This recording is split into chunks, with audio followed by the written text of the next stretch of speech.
I'll be handling you, be your tutor for the online centers for applied nutrition and that of preservation and storage. So basically, this will be the two courses that I will be taking you people through.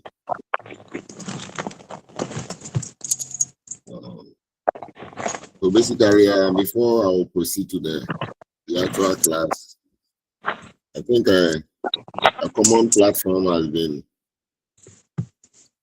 created for the online students. So I wish all of you will join that particular platform. If there is a problem or there is something that I want to communicate to you people, I will surely put it on that particular platform. And I would like all of you to be in that particular platform so that you will not miss any form of information that I want you people to have. And also, I know the centers are about 5 different centers that I'm handling them online. So I'll prefer that each center will have a particular course rep whom, when I have an issue, I'll be able to communicate with those people. So that will be the basic information I would like to give it to all of you. I've seen that I have been added to one particular platform. So if I'm not on that platform, let's try to join that particular platform, all of you. So probably you may see your course rep and find out how you be added to that particular platform to aid our lesson throughout this particular semester. What I will let you know is coming to or joining class is very, very important most of the time, because when a course is pushed online, students are reluctant to join the class, thinking that audio recording will be given to them for them to learn later. So joining online classes are always not taken serious by some of you. But I think you should take it serious, because these are just practical courses. All these 2 courses that I'm handling, they are purely practical courses that you need to be in class to enjoy or to be part of the discussion, so that at the end of the day, you'll be able to understand the concept that I want you people to get it at the end of the course. The only thing I will tell you is in the course of the presentation or in the course of the teaching, if you have any issue, you try to draw my attention on it, so that I will take my time to explain it before possibly I will proceed to the next thing that I'm teaching. When you join the class, I'll plead with you to put off your microphone or mute yourself.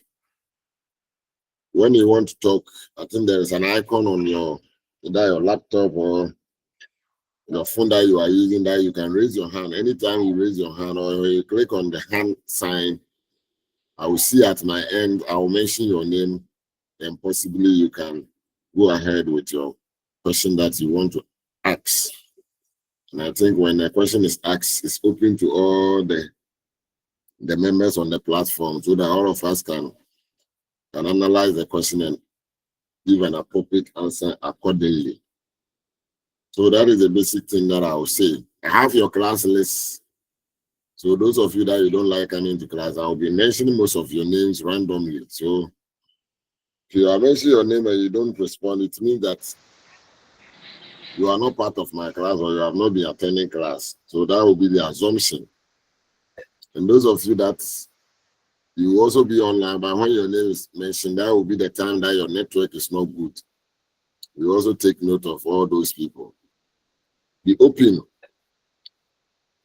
and ask a lot of questions, so that you'll be able to understand any concept that you are trying to deliver this particular block.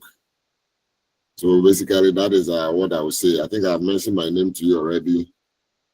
Once part of your platform, my number is also there. If you have any challenge when you are reading your slides, you can also give me a call or chat. I think I will prefer a chat, and I think I'll respond to you accordingly. I'll prefer that any question will be put on the platform so that when I'm answering the question, everybody on the platform will also benefit from that particular question that you have asked. So basically, that is what I will say. Please, may I know the centers? We have the Techimai people here. Techimai. Yes, sir. This Techimai, how many are you?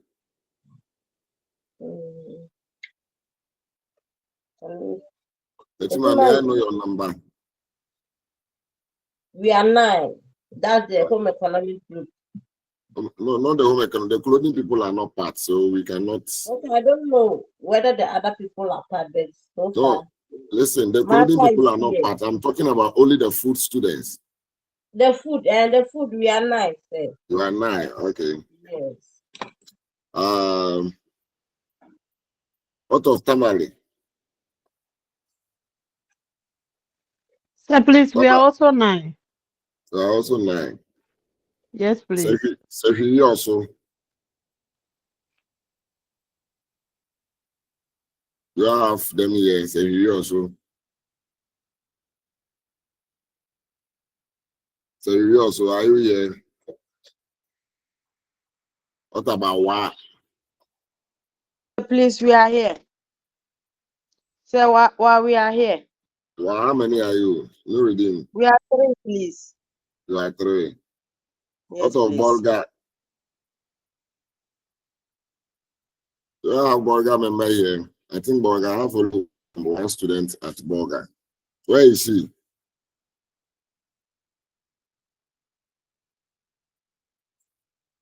Bolga is not on the platform. Okay. Still, I didn't hear from Sejuyi also. You know, I left with Sejuyi also and Bolga group. All right. Okay. Then let me proceed. Please, when you join, you mute yourself so that it will help all of us. I think it will be something that I will not wish to repeat myself. That anytime you join the platform, you mute yourself. Hello, sir. Hello, Who is here too? Tilly, I can't hear you. Sir, I'm saying who is also here? Who is it? An online class? Yes, please. That is Mauli, right? Yes, please. How many are you, Mauli? We are 19. Food, you are 19 students. Yes, please. Oh, okay. A hand is up. Zuleha.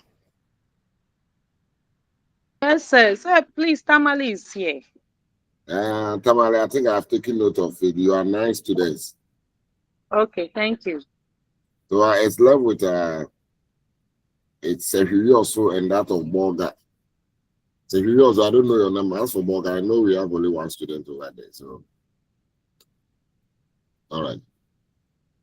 So let me proceed. Please, can you see my screen? I've shared the screen. Can you see it? Yes, sir. All right. So basically, this is the course outline for this particular semester. We can see your face too. Yes. Enjoy. This particular semester. The course title is EVT316S. And the name of the course code rather, EVT316S, and the name of the course is Applied Nutrition. So it is a 3-course program, and our course coordinator is Dr. Mrs. Rosalyn Love Makata. She is our course coordinator, and I think the phone number over there is her number. If you have peculiar issues that you wish to discuss with her, probably you can deal with that number. And this is her email. So these are some of the required reading material that if you want to do further readings, you can basically rely on. So the course is solely going to be an online interaction. I think we are going to meet 4 times today and the next 3 weeks that we are going to engage ourselves in this particular course. In the course description, we are saying that this course is basically designed to assist students to establish the link between nutrients and their functional benefit to empower them reach their potential or personal health and fitness goals. So basically, as students, we've been learning about nutrients since our early days at basic school. Well, we can even talk of from KG. We've been learning a lot about nutrients. We mentioned nutrients, what and what. So at this point, we are going to try to study or establish the link between the nutrient that you are taking, their functional benefits, and how they are going to empower you or help you to achieve your personal health and that of your fitness goal. So basically, everybody may have a specific goal that we've set for ourselves when it comes to issue of fitness. So the course, we will look into the role of nutrients or the role of nutrition in addressing some of the chronic diseases. And our focus is going to be cases in Ghana and some of the leading causes of this chronic disease. So when we talk of this NCDs, the chronic diseases, we will look at issue of diabetes, issue of pressure, all those ones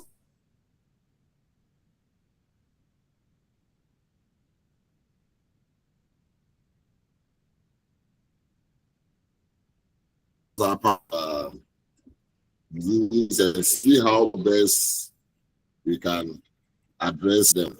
Please, a minute.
All right, let's continue.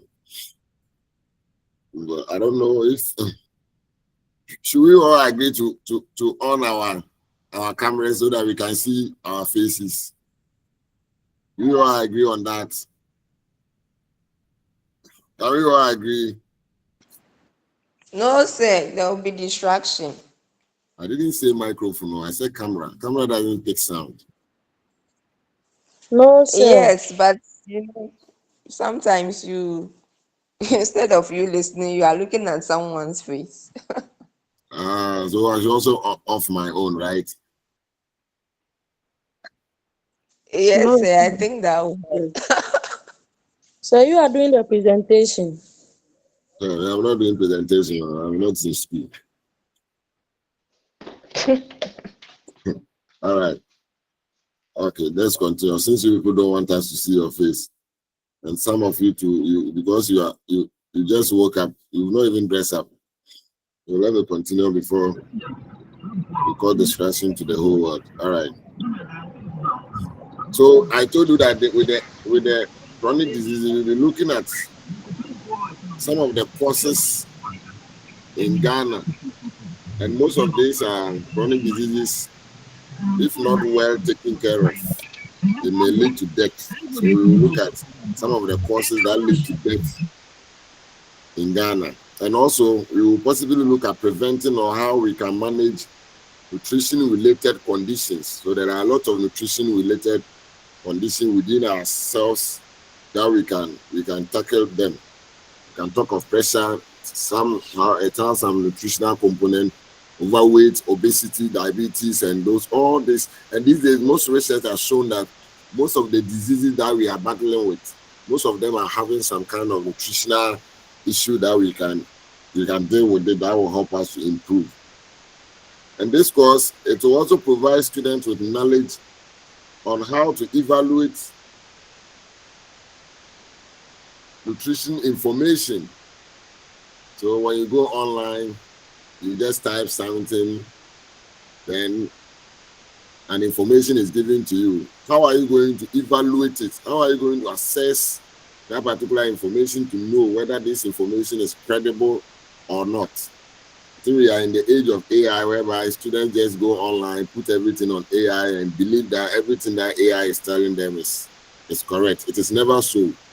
It's never so. Those of you that are using AI solely for your assignment, that will be one of the problems that you'll be facing. Because most of the AI references that they even give doesn't even exist.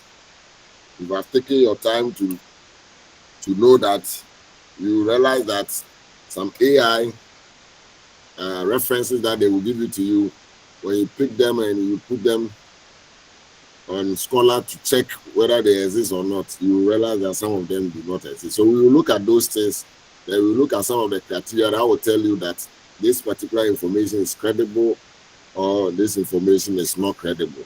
It's something that we need to know since we are trying our best to acquire nutritional knowledge. Then we will also look at how we can, or we will take ourselves through body mass index, that is BMI, how we are going to calculate them and how we are going to interpret the figures. That when you are 40, what does it mean? When you are 10, when you are 23, what interpretation can you give to it? And what will be some of the risk factors that when your BMI is below certain threshold or it is above certain threshold, what it means, or some of the risks that you are exposing your body or yourself to. So we look at that. We talk about total daily energy need for different group of people across the human life cycle, which is also very, very important for us to know. Because as we grow from childhood to that of our adulthood or aged stage, our nutritional needs differ from one particular stage to the other. Sometimes specific disease condition even require specific amount of nutrients for our body to heal itself. So probably when we are treating that, I'll bring a debatable topic for us to look at them. And those of you, whether we should believe that taking one egg and taking about 5x, you are going to get the same nutrient in it, or your body is just going to use one and reject the rest. It's something that we've been told from childhood. I don't know whether you've intentionally taken your time to think about it or to learn a little about it to understand why people keep saying that. So it is something that I would love us to maybe one day have discussion on. We will one day have discussion on that. So we will look at that. So basically, that is our course outline for the semester. And most of us have said it. Our class is basically going to be an online class. So that is what I can say. This is a course objective. So upon completion of this course, we are expecting students to be able to identify at least 4 common sources of reliable and accurate nutrition information. So when you move online, what will be some of the criteria that will tell you that this particular information that I'm reading is very credible? So we will look at some of the components that will tell you that, oh, this information that is being displayed at this particular website is credible. I can base my argument on. When I quote them anywhere, I have a tangible reason to use it. So we will look at some of those particular information. Then also we will explain the relationship between nutrition and disease. It is something that we will also take our time and go through. So each disease condition may have 1 or 2 nutritional requirements. Even with people suffering from HIV/AIDS, when they get to hospital and they are planning when the medicine is given to them, they have a system or a nutrition people are there that at the end of the day, they give them advice on the kind of food to take in order to be healed faster. So that is what probably we can look at. So we are going to talk about it. So you feel that someone is suffering from kwashiorkor, the person is lacking protein. So it is basically telling you that if you don't take enough of these proteins and you are lacking, your system is lacking, you are going to get what we call a deficiency disease. So we will look at all those things. Then aside talking about the deficiency, we also look at what we call the toxicities. So sometimes when you take certain nutrients and they become excess in your system, they can reach a toxicity level.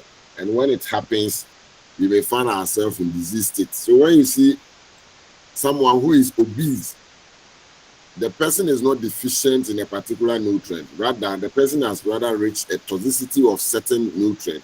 The person has accumulated a lot of fat in the system to the point that it has become a health risk to the person. So when we are looking at issue of malnutrition, we are not only looking at inadequate intake of the nutrient, we are also basically talking about excess intake. When certain nutrients are taken in excess and we are not able to control it, that particular nutrient can also give us some form of disease. So we need to just understand that.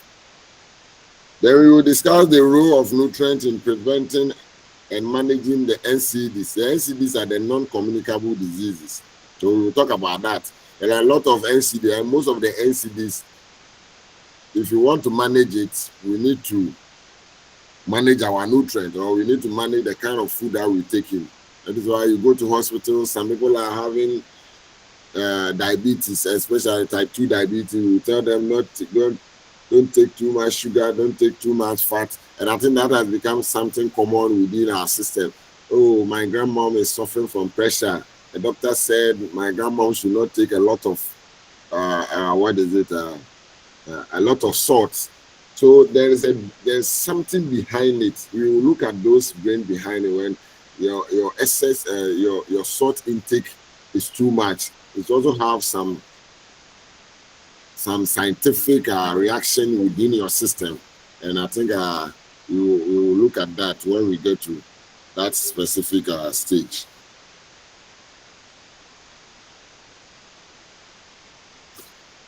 And from there, we will also talk about how to calculate your BMI and your total daily energy requirement. So it is something that we will also take our time to look at it. Then you plan meal for different groups across the human life cycle.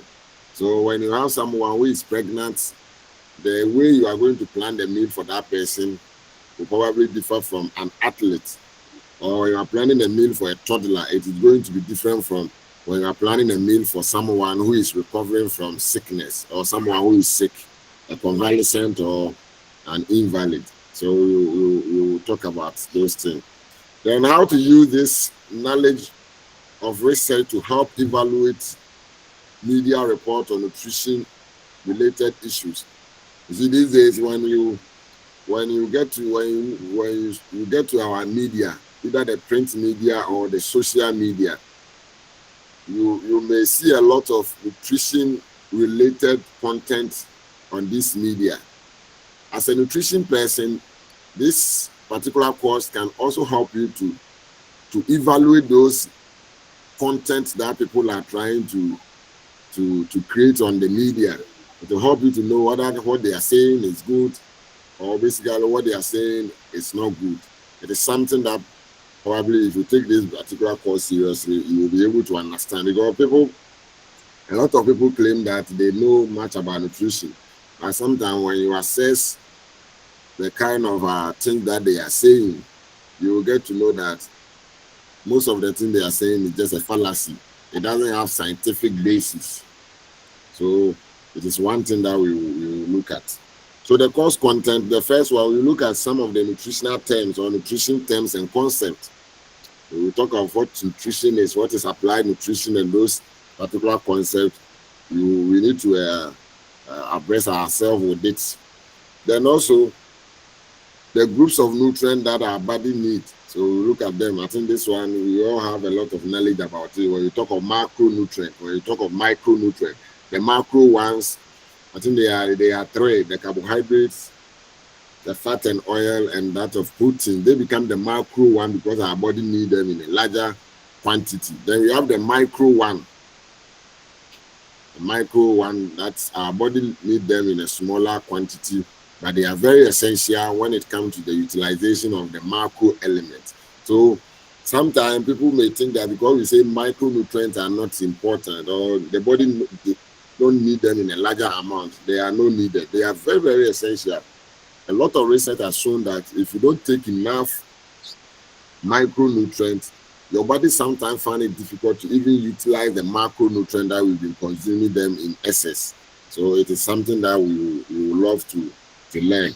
Then we will talk about dietary reference intake. So you look at the various reference intake or standard that has been defined by body of knowledge. You look at them and understand that when we say your total daily expenditure or requirement, what are they? When we say your actual intake, what are they? We will look at all this kind of reference intake material for us to understand what they are and how we can apply them in our daily activities. Then we talk of nutrition claims. All those claims. I think recently somebody met me and the person said, I think the person picked my contacts from a program that I did it on one TV station and said that people are saying if you take in Kobe, the salted tilapia, it is very bad for us. It is no good. What and why? No, people have a lot of claims, and she was just trying to call me to find out whether that particular claim that people have been saying is true. So I think I took my time and we had a lengthy discussion on that. People have a lot of claims. Don't take this. If you take this, you are going to be this. If you take this, there are a lot of nutritional claims or nutrition claims out there that scientifically they have not been proven. So we will look at that. Then we will talk about calculation of BMI, total daily energy requirement, total energy expenditure, and percentage daily values. All these are going to be some of the reference intakes that we are going to take our time to look at them. And basically, ours is going to be basically online, and I think the section is going to be recorded and it will be given to you later on at your comfort zone, that you can look at them, and probably if you have any challenge, you can basically deal with it.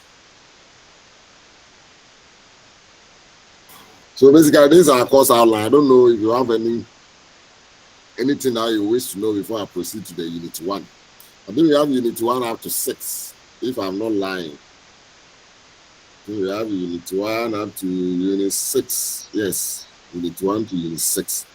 So I'll try my best and see if you can work on Unit 1 today, Unit 1 and 2 today. Then the subsequent days, you will know what to do. The last unit will be the Unit 6.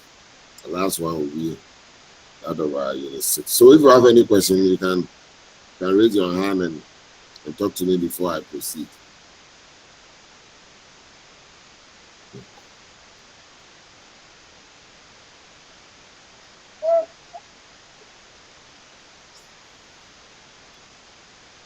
Is any question?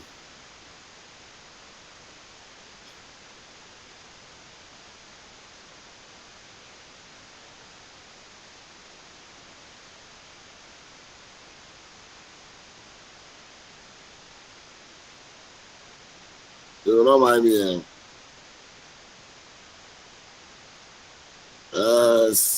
Abdullah, Gloria. No question yet. Interesting. Yes, Abdullah, Gloria. Sir, please, are we going to get any textbook or any reading material? The only reading material that you are going to get is what I'm using it to present for you. So that will be only reading material. So when you look through the course outline, a number of reference books or research has been displayed over there. If you have free time, you pick those reference, then you put it on Google Scholar. Those materials will be open for you and you can download them and read them at your comfort zone. So that is what I can say about that. So we don't have any books that we are going to give it to you, Madam Gloria Abdullah. Any other person? Asamoah Seidu. Asamoah Seidu. So good morning. Good morning. The question, Wetiko Center, so you also. So the question that my colleague just asked, I suggest what you are using, you can send it to us so that we go through with it, please. Definitely. I will give it to you at the end of the lecture. All the slides that I'm using, I'll make them available to you on the platform that you will have created. So yours, how many are you? Sir, please, we are 3. You are 3. Okay.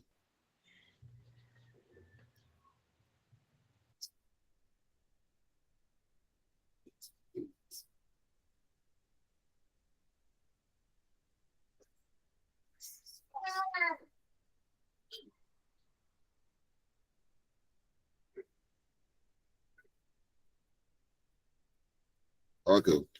So basically that is the information. So all the slides that we are using, I will make them available to you. And if I come across any information that I think they are going to be useful to the group, I will also make them available on the platform that you have created. So you have to always make sure that you are part of the platform. And I think looking at the numbers, in all, we are supposed to be like 44 with the online centers. I know some people, we are almost 70 plus over here. Some people have joined who are not supposed to be here. Very soon I'll fish all of them out. So you have to be on the platform in case we are sharing any form of information. You'll be able to get those information. All right. So basically, let me proceed with today's class.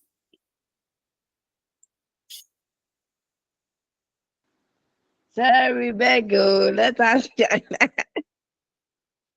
And the aliens, I'll face you out. You are supposed to be at your center face to face. And Oh, you are, God, this is Becky. This is Becky. like, keep quiet and let me teach. So, our first lecture is going to be on nutrition and health. Nutrition and health. And our objective for today, we are saying that we should be able to define what applied nutrition is and their related concepts. So, we look at what, when we say applied nutrition, what are they? Or what is it? And we will identify some of the sources of reliable and accurate nutrition information. We will try our possible best to establish the relationship between nutrition and health. So we need to know what nutrition is and what is a healthy person. Okay, so when we talk of a healthy person, today's course will take us through and we will look at it holistically. So we are also going to try our possible best to appraise nutrition information using predetermined criteria. So there are certain criteria that will tell you that a particular nutrition information is accurate or they are not. So we are going to use those particular criteria or standard to measure some nutrition information that I'll give it to you. Most of the time, my class involves more of, those of you who have joined my class before, I think a lot of questions, I prefer discussion so that I will listen to the view of student more than what I do. So when I am asking you questions, don't sit in comfort at your comfort zone and be complaining that I like asking questions to mine. You can do that testing. You can test that one to me privately, and I think I will appreciate that. So when we talk of nutrition, as home economics student, as food and nutrition student, when we talk of nutrition, what can you say about it? Or what mostly come to mind? Nutrition. We've all heard it before, nutrition. When we talk of nutrition, what specific thing can you say about nutrition? Yes. When we say nutrition, what does it mean? Nutrition. Sir, please, can I try? Yes, you can, Rebecca. Yeah, nutrition is the study of nutrients and then the relationship that it has with health. All right. Nutrition, study of nutrients. And what are the nutrients itself? The nutrients are the chemical substances that can be found in food which help the body to perform its daily activities. All right, so that is good. So the nutrients are the chemical components in food that mostly fuel our body. So without those nutrients, sometimes it becomes very difficult for the body to perform its basic functions. So nutrient is very, very, very important. And it gives an indication. That is why when you are hungry, it becomes difficult to even concentrate when you are learning. So all these things give us an indication how important certain nutrients are to our system. So that is what we need to understand about it. So a pure or an accurate definition has been given about what nutrients are. So probably we can proceed. So we say that nutrition is a science of nutrients or science that study nutrients in relation to health.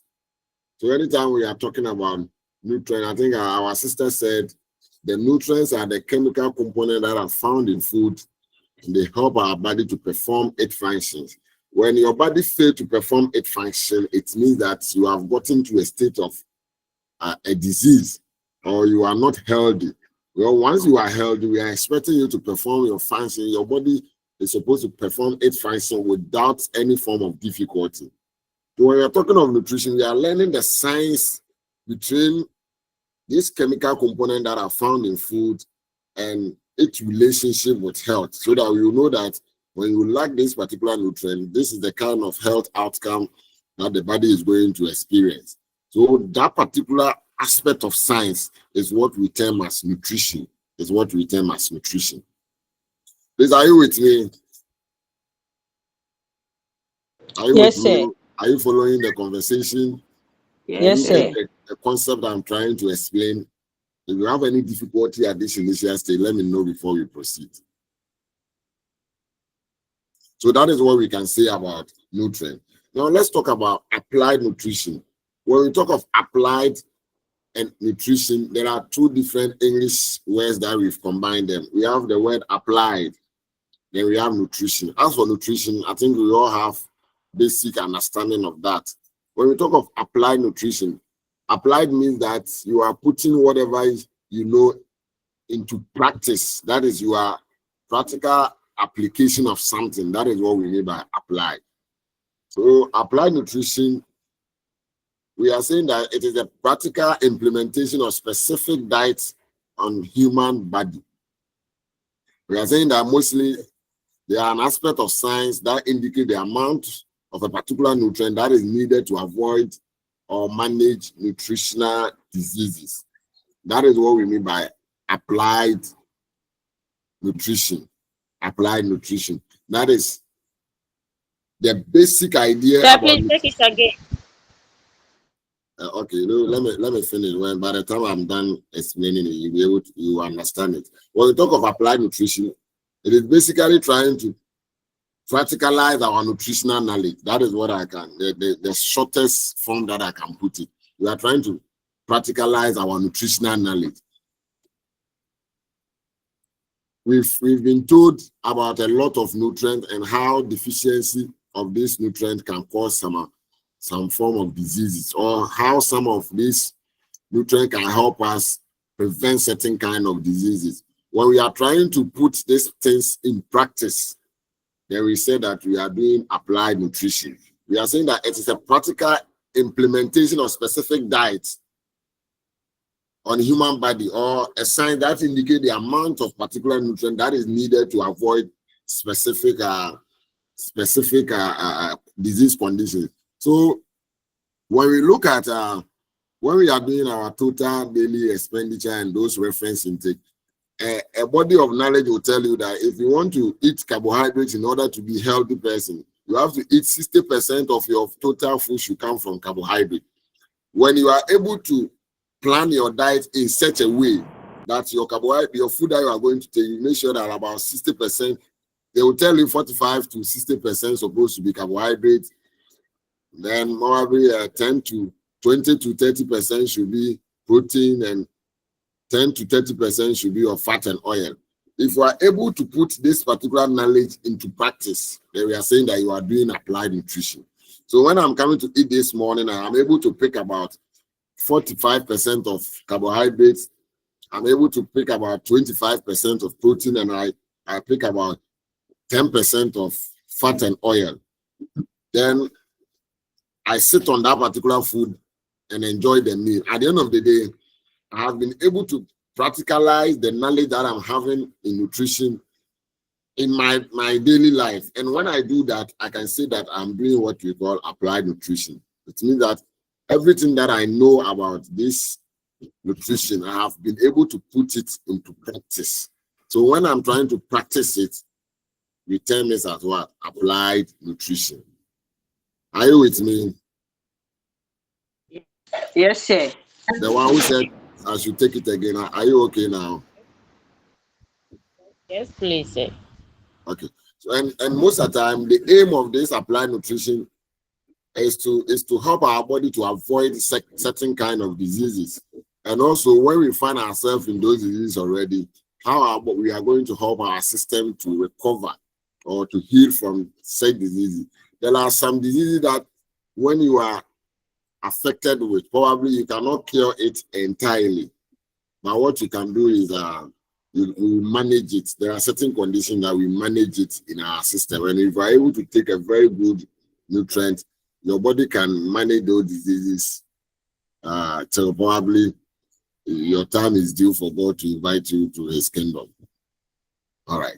We are also saying that it is usually designed to help students to become qualified consultants or develop programs of public health initiative on healthy eating and other health-related activity to improve quality of life and also lower the health care cost. So, applied nutrition as a course it is also going to help students to acquire knowledge or to become a qualified consultant. I like that particular word. So when we are done with this course, you are a qualified consultant, or you don't believe it? You believe after this course, you are a qualified consultant? Yes. We do. Yeah. Some people are not aware that after this course, they are consultants. You can be called to come and deliver a particular,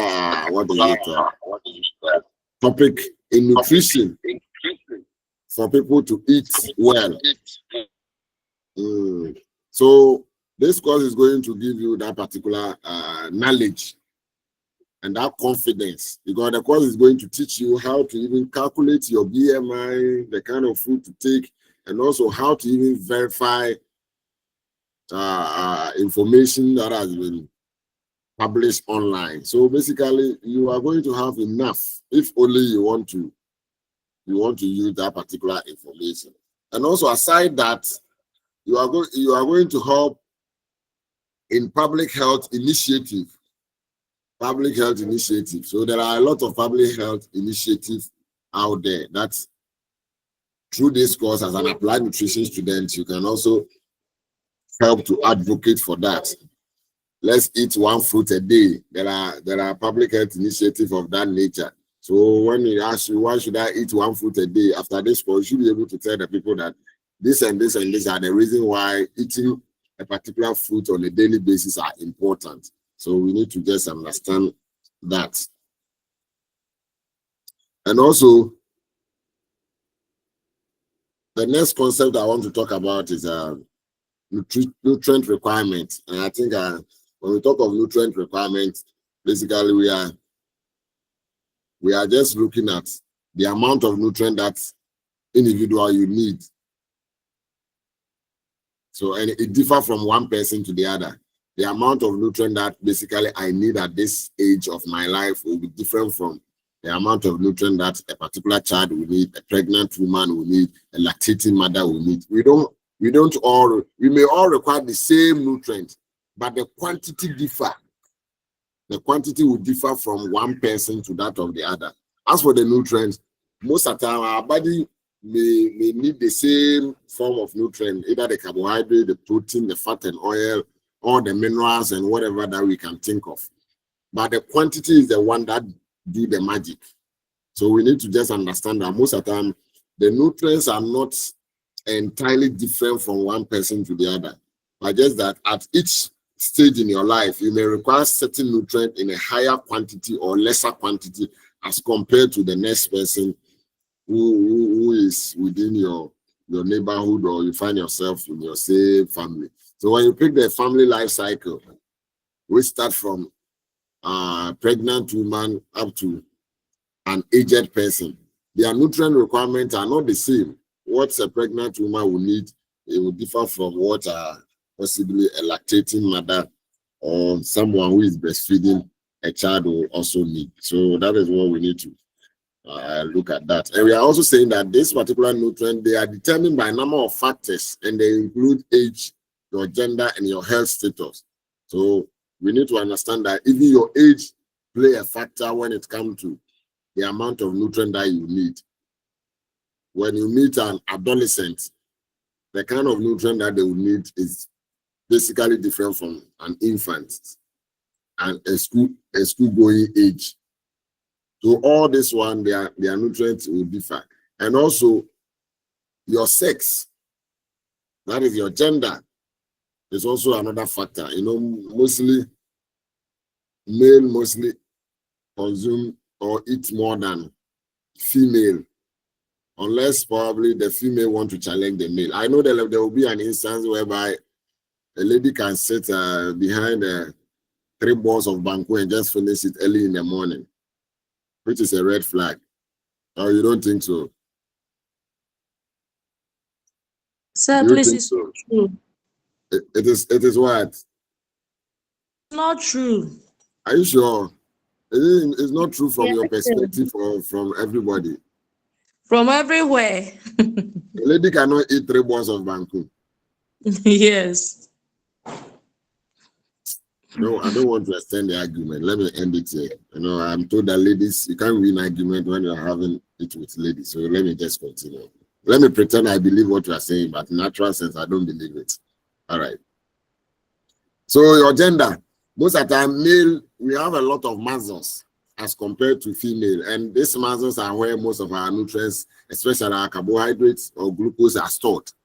So because we have a lot of muscles, we consume a lot. So if you have a husband or you have a brother in the house who mostly go to the gym a lot, you see those people, they eat a lot. It's not their fault. They are eating for the metal that they've been carrying. So we need to understand them. So that is what we call the nutrient requirements. We are talking about what your body needs. And there are a number of factors. The factor that has been listed here, there are more than that. Another factor is your health state. So when you are not healthy, you are suffering from a particular type of disease condition, you may be restricted from taking some amount of some nutrient. And sometimes even the nutrient you'll be allowed to take, but the quantity that you take may differ. So some people, because of their health status, we do a lot of calculation before we arrive at a specific quantity of nutrient that they are supposed to consume.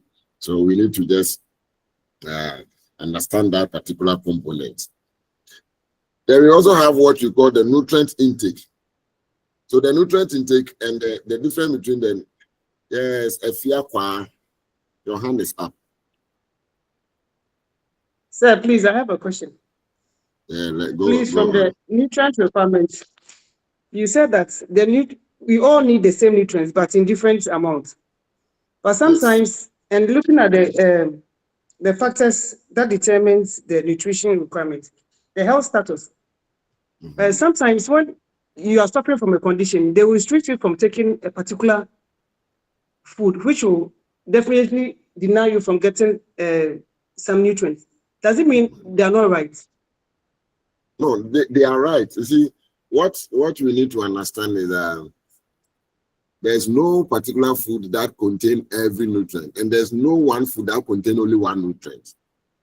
So when we say an obese person should not be taking fatty foods, it doesn't mean that those people will be lacking fat and oil in their system. There will be a lot of different food that they are taking that the body will get those fat and oil, but the amount is minimal. I hope you understand. So most of the time, our body requires the same nutrient. Let's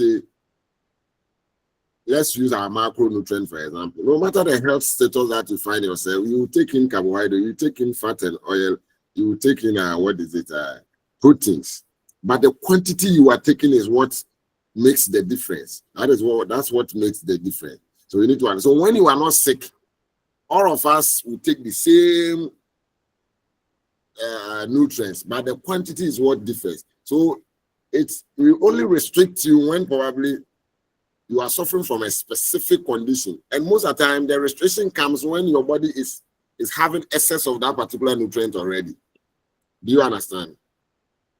So when we ask somebody not to take fat and oil, it is basically telling you that that person is rather either overweight or the person is obese, or the person is probably suffering from some chronic disease that is related to fat. Because if you are having an issue of diabetes, specifically type 2, your fat intake is a problem. Some of the pressure, the BP that we've been talking about, some of them is linked to excess storage of fat in our arteries and veins. So there's also a problem with that. So when you see a nutrition or a dietitian and you are asked not to take those kind of food, it means that you are being restricted because of your disease condition. But if not because of your disease condition, all of us are taking the same nutrient, but the quantity is what differs. That is the point I was trying to make. Okay, thank you, sir. You are welcome. Any other concern before I proceed? Any other concern? All right, then let me move on. So I was talking of the nutrient intake itself, and we said that this is the actual amount of nutrient that the individual consumes. So far as your body or your requirement says that you are supposed to consume about let me say 2,000 kilocalories a day, there is no guarantee that you are consuming that. So what you are actually eating is what we call the nutrient intake. So when you pick the food that you are consuming this morning, I have not eaten this morning, so I cannot use my food, for example. But I know by now, the lady who said it's not true, but now she has already finished eating some amount of food. When we pick her food and we do the calculation, and every food we can basically do calculation of every food. We can do it. We can estimate the amount of calories that you are basically consuming. So when we pick her food that she consumed this morning, and we found out that the carbohydrate component of that particular food was basically maybe 800 kilocalories. The fat intake is basically 600 kilocalories, and the protein intake is basically 400 kilocalories. When I add everything, I will get 1,800 kilocalories. So that will become your actual intake. The 1,800 kilocalories will become the actual, or it will become your nutrient intake. That is the actual amount of nutrient that you have consumed within that particular period of time that you ate that food. So your requirement may be 2,000, but your actual intake may be 1,000. Your requirement may be 2,000, but your actual intake may be 4,000, depending on the food that you eat or the quantity of food that you eat. Please, do you get a difference between the nutrient requirement and that of the nutrient intake? Sir, please, your line is breaking, so I can't hear you. Don't you think it's from your end? I doubt if my line will break, because where I'm sitting, my line will never break. Is it true, the whole class? Is my line breaking? No, please. No, sir. from my end. The one who complained, I know where she's coming from. Sir, please, can you show more light on Sir, this? please go over it. Please try to go over the music. I hear my bosses, I will do that. So what you are saying is there is a term called nutrient requirement. When we say requirement is what you actually need, what you need in order to live a normal life. So let's say I have a BMI of probably, the last time I checked I think I was around 23 point something. I've forgotten the decimal over there. So let's say my BMI is 23 and I want to maintain this same 23. I can use it to do a calculation. I will teach you that. We will look at those things. So when I did the calculation, I arrive at 2,200 kilocalories. That is how we calculate our nutrients. They either calculate in calories or kilocalories. So when I did the calculation, I got 2,200 kilocalories. That means that this is the energy that I'm supposed to get from my food. And this energy is being contributed by 3 main nutrients. That is our carbohydrate that we've been talking about, our fat and oil, and that of protein. These 3 should come together to provide 2,200 kilocalories a day for me. So if I will eat 3 times a day, I have to divide the 2,000 kilocalories by 3. Someone should divide for me. Use your calculator or your phone and let me see. Let me practicalize it so that you understand it before. 2,200 divided by 3. I will get 733.3. Is that also? Hey, move it. 733 kilocalories. So this should be the energy that my breakfast should provide. The same, my lunch should also give me 733. My supper or dinner should also give me 733. That will be my energy or the nutrient requirement. That will be my nutrient requirement. I hope you understand. We are saying that this nutrient requirement have so many factors that contribute to that. So one will be my age. So probably someone who is age 4, the amount of requirement that a person needs is different from someone who is 70 years.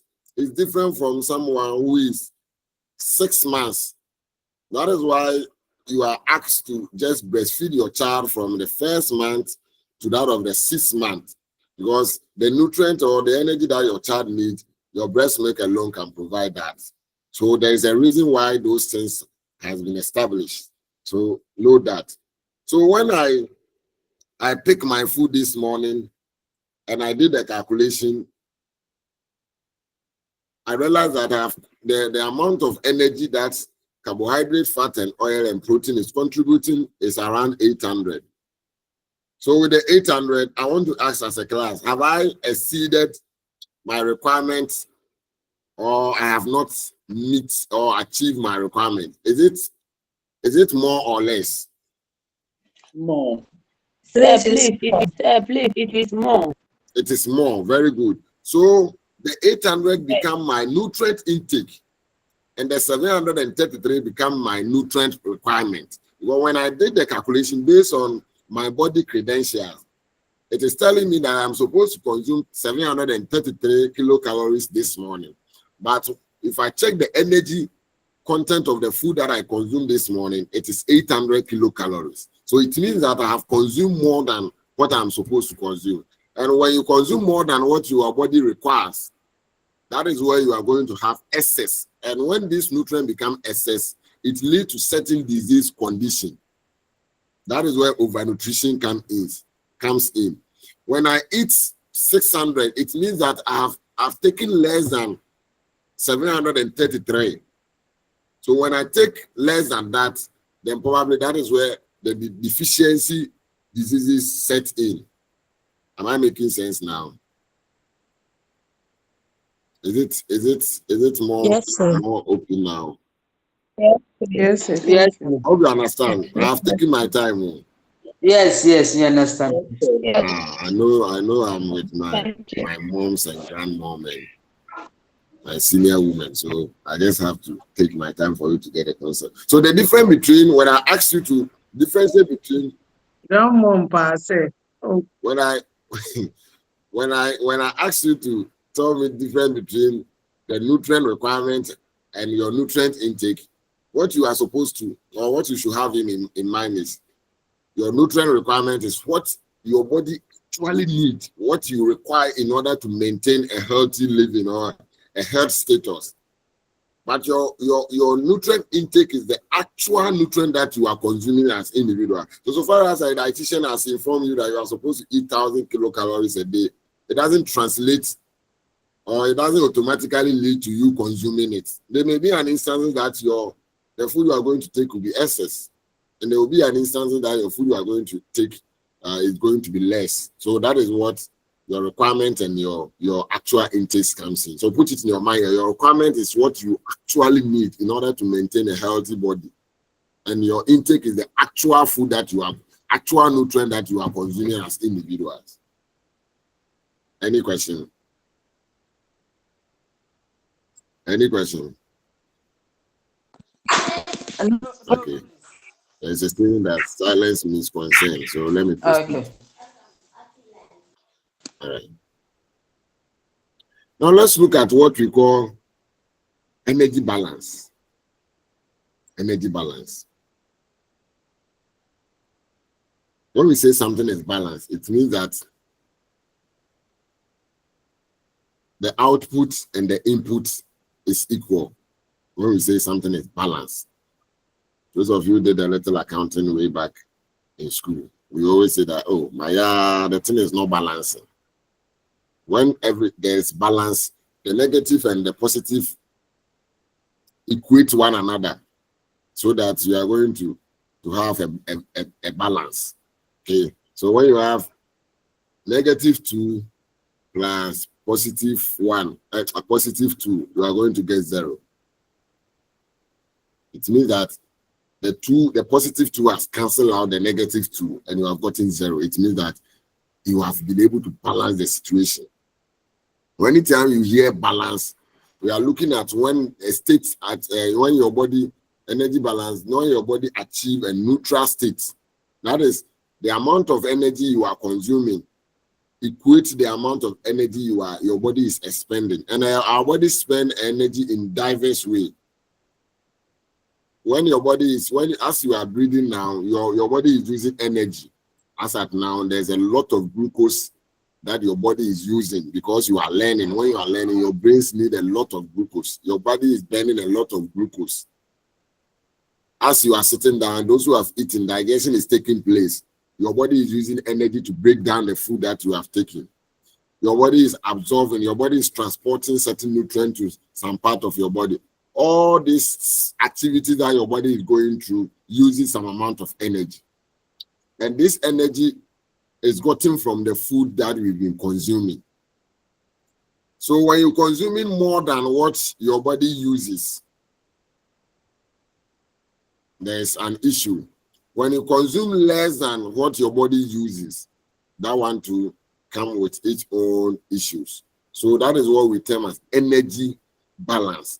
Energy balance. So we say that the energy balance is a situation whereby your energy input equals your energy output. We need to understand this. Anytime I'm teaching this, I mostly use the efficiency that we learn in physics, for example. Way back in physics, we learned something called efficiency, the energy output over energy input times 100. It will give you how efficient a particular energy has been used.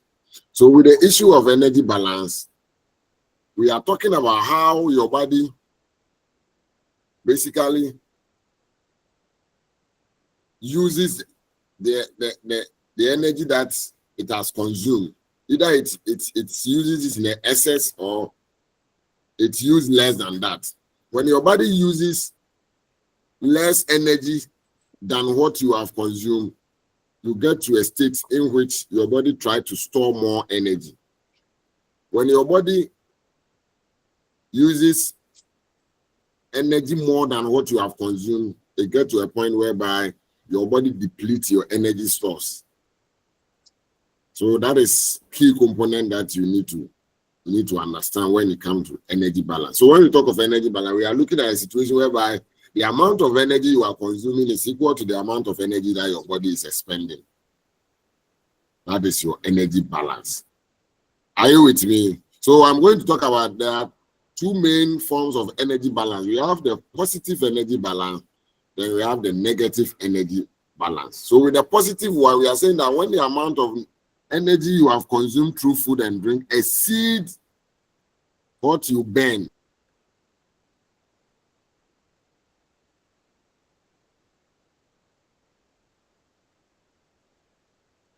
on a daily basis.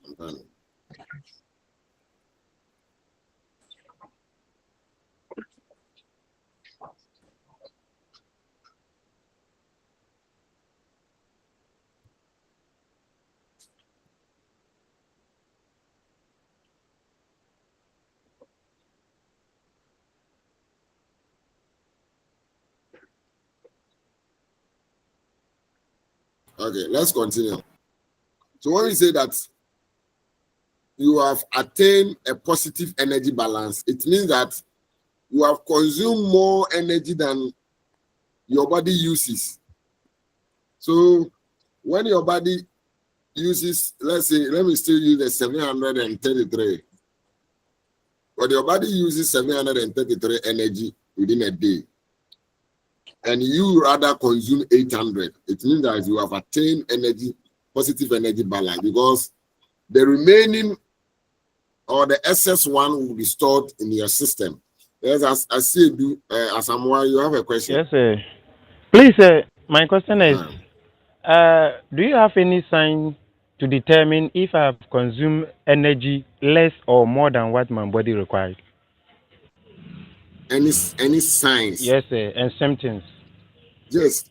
There's signs and symptoms, and I want the class to tell me. The class should know what will be some of the signs that will tell you that you are consuming more than that what your body needs. Any other person? Sir, please, you not feel comfortable. Comfortable as that. Comfortable is too broad. Like how? Maybe you feel like vomiting. So you become Not fat. be on yourself. You become overweight. overweight. Someone yes, uses, you you become fat or overweight. Key yes, signs that will tell you that your body is using less energy than what you are eating is you start to gain weight. When you are gaining weight, it means that you are not burning the energy that you are consuming because the excess ones are stored. When the excess ones are stored, automatically it will increase your weight. I said, I hope you understand that. As I'm sorry. So one of the key signs that will tell you that you are attaining a positive energy balance is your body weight. Your body weight should be able to tell you that you are attaining a positive energy balance.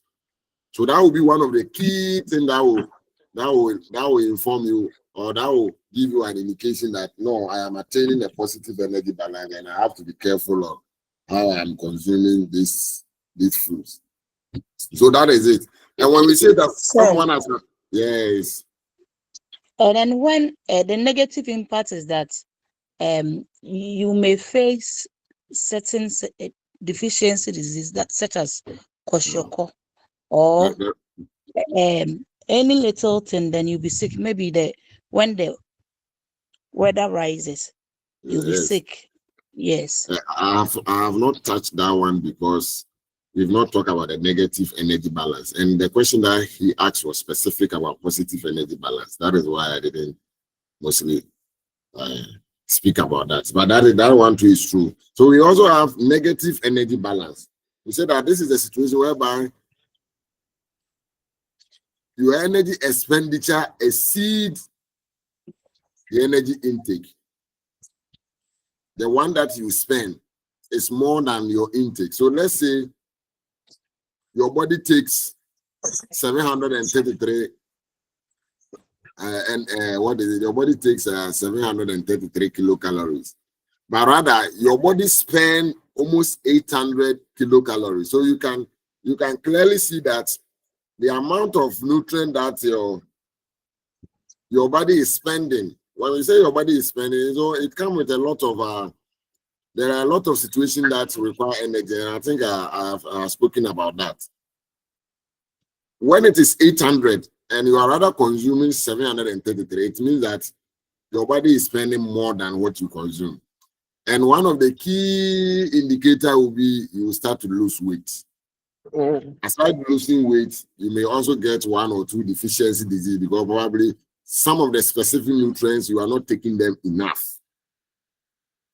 And sometimes even you get tired easily. You know, when your nutrient level is very low, fatigue normally sets in when you are working. You feel so tired. Small thing that you are doing, you are tired.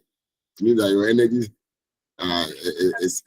energy intake is less than what your body is trying to use. So that is what you need to put it in mind. Good morning. Good morning.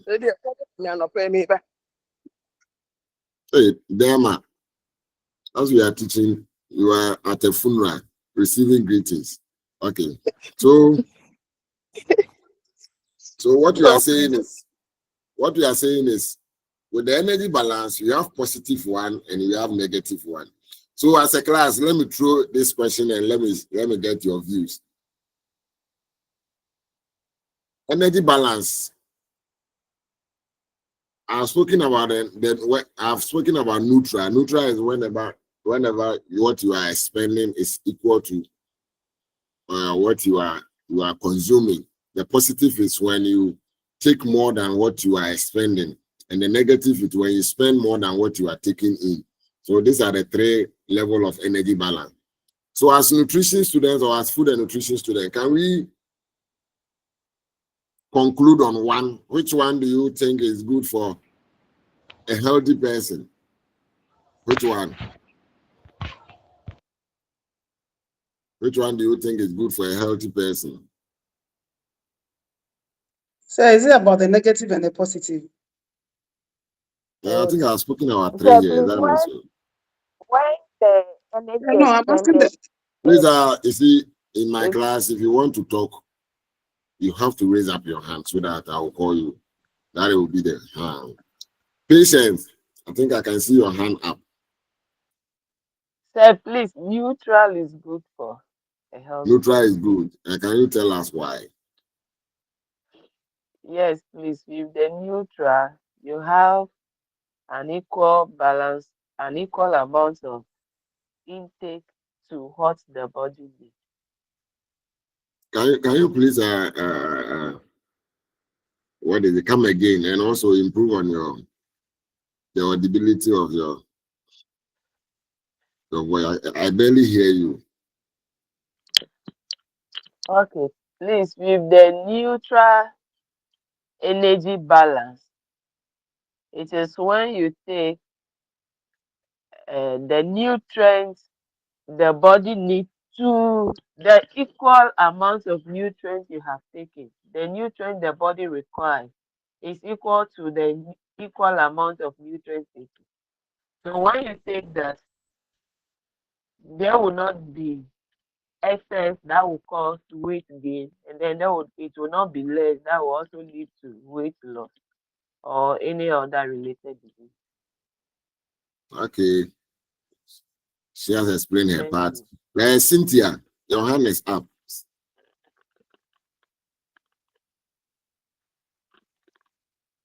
Is Cynthia there? And the other person, I can't mention your surname, so I can't mention your first name. So Ibrahim. Yeah. So I will go for the positive one. Positive one. Okay. Explain. Yes, please. So the positive one, as you have said it, you have enough and then have excess in store. So in a situation where you are not able to get enough to balance your requirements, at least the one in store will support. That is my okay. Any opinion. other person? Interesting. I'm enjoying the conversation. Yes. Is your hand still up? Or? Sir, please, I also Rebecca, say keep that. quiet and raise your hand before. Francisca. Sir, please, I would say the neutral energy balance. Because like the neutral means the energy you eat is equal to the one you uses. So if it's happening like that, then it means you are living healthy, because it's keep your body working properly. So there will not be any form of excess that may lead to diseases or any other thing. Thank you.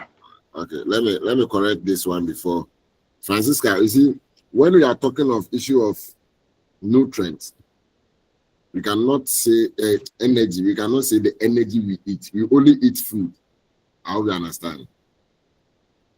Thank you. understand. So make sure when you are putting it to writing, you don't repeat that mistake. All right. Okay. I will explain everything. Just that I want. Yeah, Deborah AJ. Sister Debbie. Sir, please. Yes, sir. Let's Please, go. me too.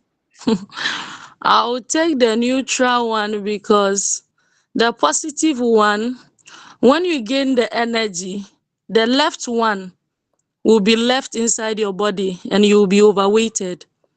And the negative one too, when you don't have energy, a lot of energy, you cannot involve yourself in so many activities. So when you take the neutral one, that one is balanced. So you have much energy to do any activity that you want to do. Okay. Sister Debbie too has shared her view. Hey, my favorite name, Gloria Abdullah. I like the combination of your name. Thank you, sir. All right.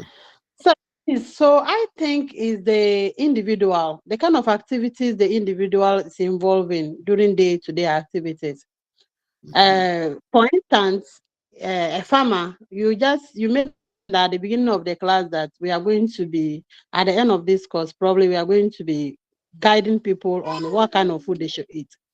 So if I have to talk to a farmer who is always negative, and then because of his activities, probably I will advise him to go for positive so that he can have excess energy, so that in the case of his work, The positive one will replace anytime he is running out. But a neutral person who goes to the office probably to just work, and you know that you're not involved in tedious work, then you can go for the neutral, where you will use everything you have taken in, and then the next day you go for that one. Thank you. All right. That's Madam Gloria, when you say a neutral person going to office, I don't understand. You have to come again.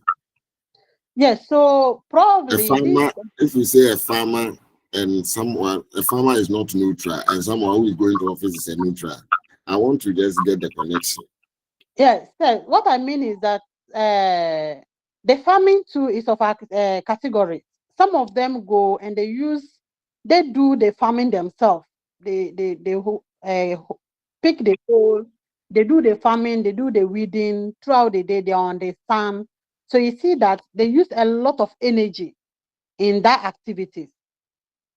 And there are these farmers who probably they just supervise the workers or the machines to do the work. So those people that do the supervision, they are not those involved in doing the farming themselves. Probably I will classify them as the neutral people that I said they will just. What makes them neutral? What makes them neutral? Because they don't use a lot of energy, right? Yes, because they don't use a lot of energy. Okay. I understand your point, but I'll clarify things when I'm giving my final verdict on that. Okay, sir. Do we have more to take? Sir, please, from what my sister just said, I will say that earlier you said that we all need energy, regardless of the kind of activity you involve yourself in. So if someone is a farmer, that doesn't mean that he or she should have excess energy. You should look at the activity you are performing before you take in your energy. So being in an office, you look at the work that you're doing so that you get the equal amount of energy you'll be spending should be equal to the energy in. So as the farmer, if you're going to the farm, you know the kind of activities you are going to perform there. So you should actually know the amount of energy required for the specific activity so that you don't exceed. Are you done? Yes, I think, yeah. So I'll go in for the neutral. So energy in should be balanced with energy out. Okay. I think I've taken enough. I think all those who want to talk, they've spoken, right? Or there are more? Okay. I think I think we have been gotten some contracting view, right? People are saying positive. I think the only thing that people didn't mention was the negative energy balance. So we all agree that negative energy balance is not good. But I don't know if you only ask or you only pay attention to the question that I asked. The question was, if you want to live a healthy life without devoid of any form of disease, or you don't want to get yourself in any form of risk that will put you in a state of getting any form of disease, what would be the best energy balance that you are supposed to take? Then Rebecca, your hand is, have you not spoken, or I didn't allow you? Rebecca. Hello, sir. Your hand is up. Yes. I don't know. So if I understand the question, then it means that the individual will choose the energy balance depending on the person's weight or depending on where the person is now. So if the person is overweight, then the person has to go for you should take in energy that the body spends more than what she takes in. And when the person is underweight too, and then the person will also go for or take in energy that is more than what the body spends. And if the person is having the normal weight, then the person will go for the neutral balance. If I understand the question. You've given a very simplified response to the question. So, but basically, what I was asking is, as a healthy person, you've checked your vitals and you are healthy. You don't want to lose weight. You don't want to gain weight. You want to live the normal, healthy life that you are supposed to do. So the best energy balance that you are supposed to go in for is neutral. So the neutral is always the best for everybody. Once you want to maintain a healthy body, you need a neutral. That is, you are supposed to spend the exact amount of energy that your body acquires from food. Unless in a specific situation, as Rebecca made mention of. So I will not take the one. Someone gave an explanation of a normal person. I think I understand the point the person was trying to make.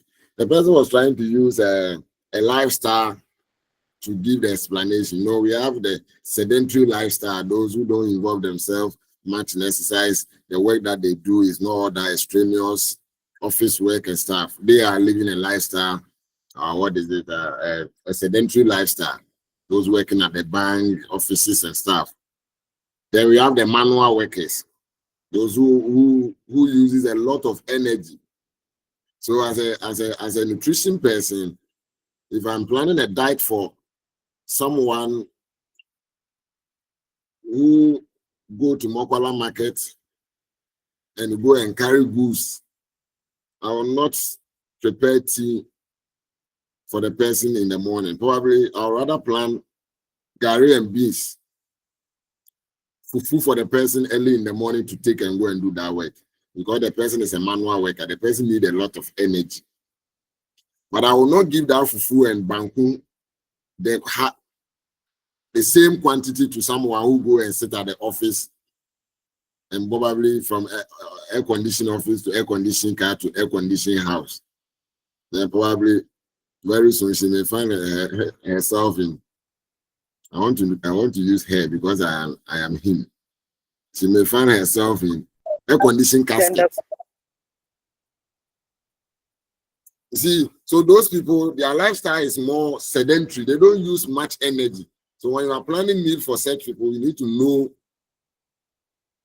the kind of work that a person does before you can even equally involve or you can equally calculate or plan a meal for the person. So what we are trying to say, if you rather want to live a healthy life, as at this stage, you don't have any condition, nutrition-related condition, and you want to live a healthy life, you need to go in for neutral energy balance. But if you are too fat and you want to reduce weight, as Rebecca said, that one you have to go in for negative energy balance so that your body will be able to use the excess energy that has been stored in your system that has increased your weight. So when your body starts breaking down the excess energy that has been stored in your system, then your weight can reduce. If you are someone who is too slim things, these days people are looking for flat tummy. People are more conscious about their weight these days. I don't know what they are using the weight for. Now today, people are more conscious about their weight. So if you are too slim and at a point you want to gain weight, you need to go in for positive energy balance so that your body will be able to store the excess. When your body uses the one that it will use, the excess one will be stored in your system. So that is basically what I can say about when it comes to negative and positive and neutral energy balance. Please, are you okay with that? Before I move on, I want to continue. Are you all okay with a positive, negative energy balance? You need to understand that particular concept. It's very, very important, especially those of you who be advising people to reduce weight or gain weight. You need this knowledge in order to perform that particular function. Are you okay with that? Yes, sir. Hello. Okay, then let me proceed. Now, malnutrition. As for malnutrition, I don't think I need to waste a lot of time here. When we talk of malnutrition, we are only basically telling you that you are not taking the correct amount of nutrient that your body requires. You are not. So malnutrition occurs when you consume excess or when you consume less. Please, I'm coming.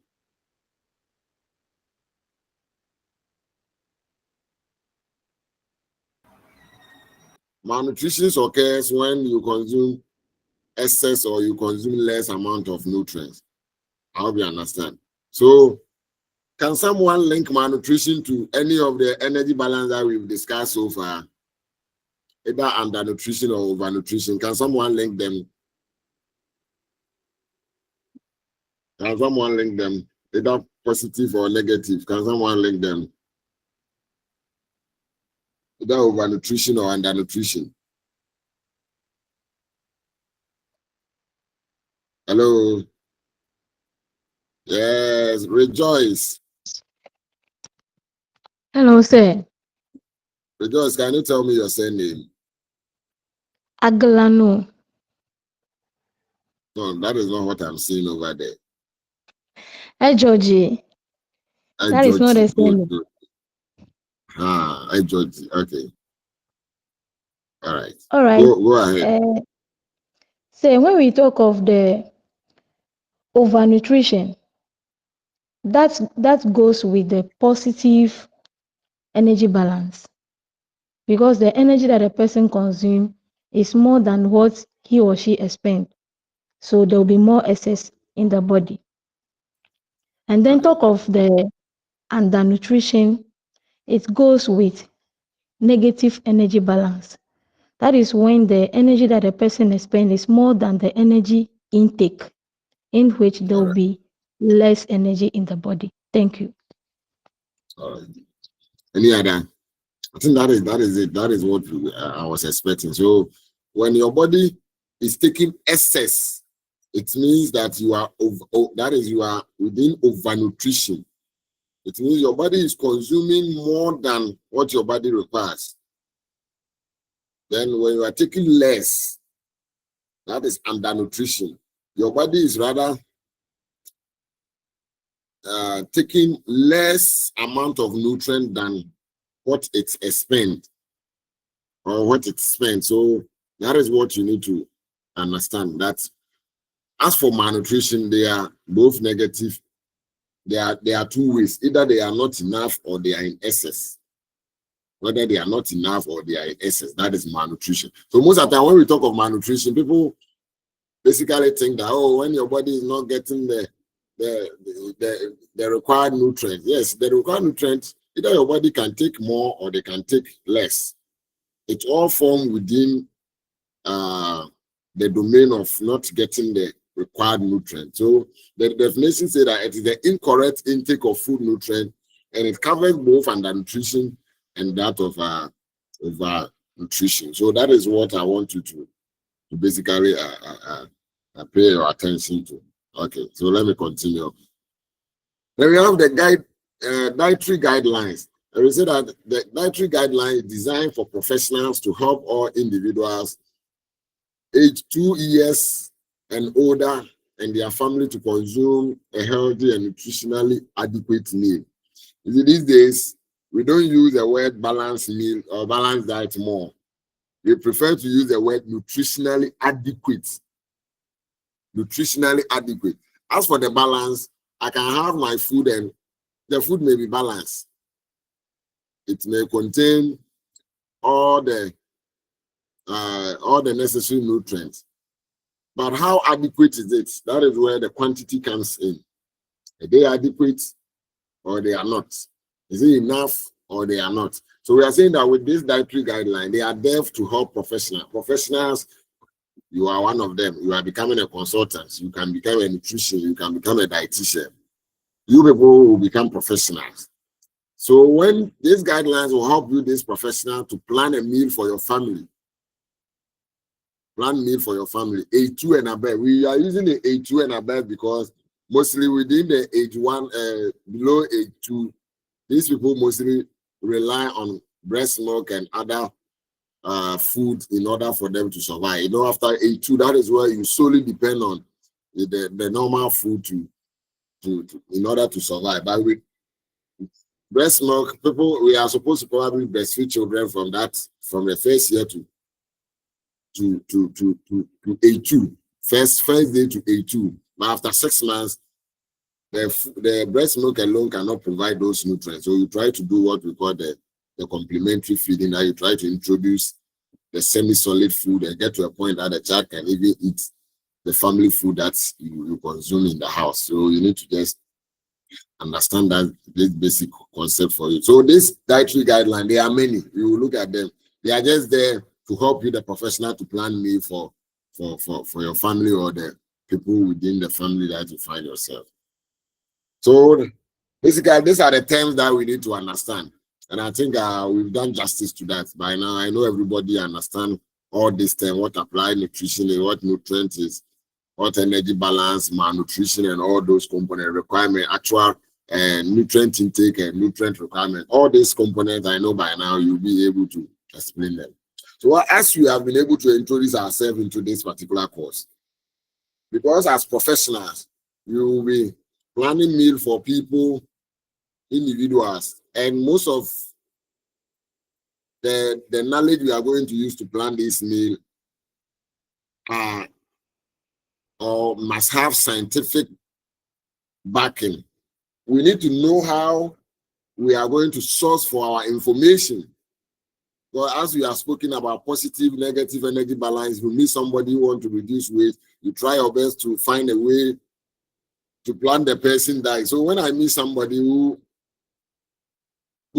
the body says the person should eat 2,200 and the person wants to reduce weight, I'd rather let the person consume 2,000 and remove the 200. As time goes on, I can reduce it again, because I cannot say you are taking 2,200, you want to reduce weight, so you should consume 500. No, the person's body cannot adjust. It will be too drastic.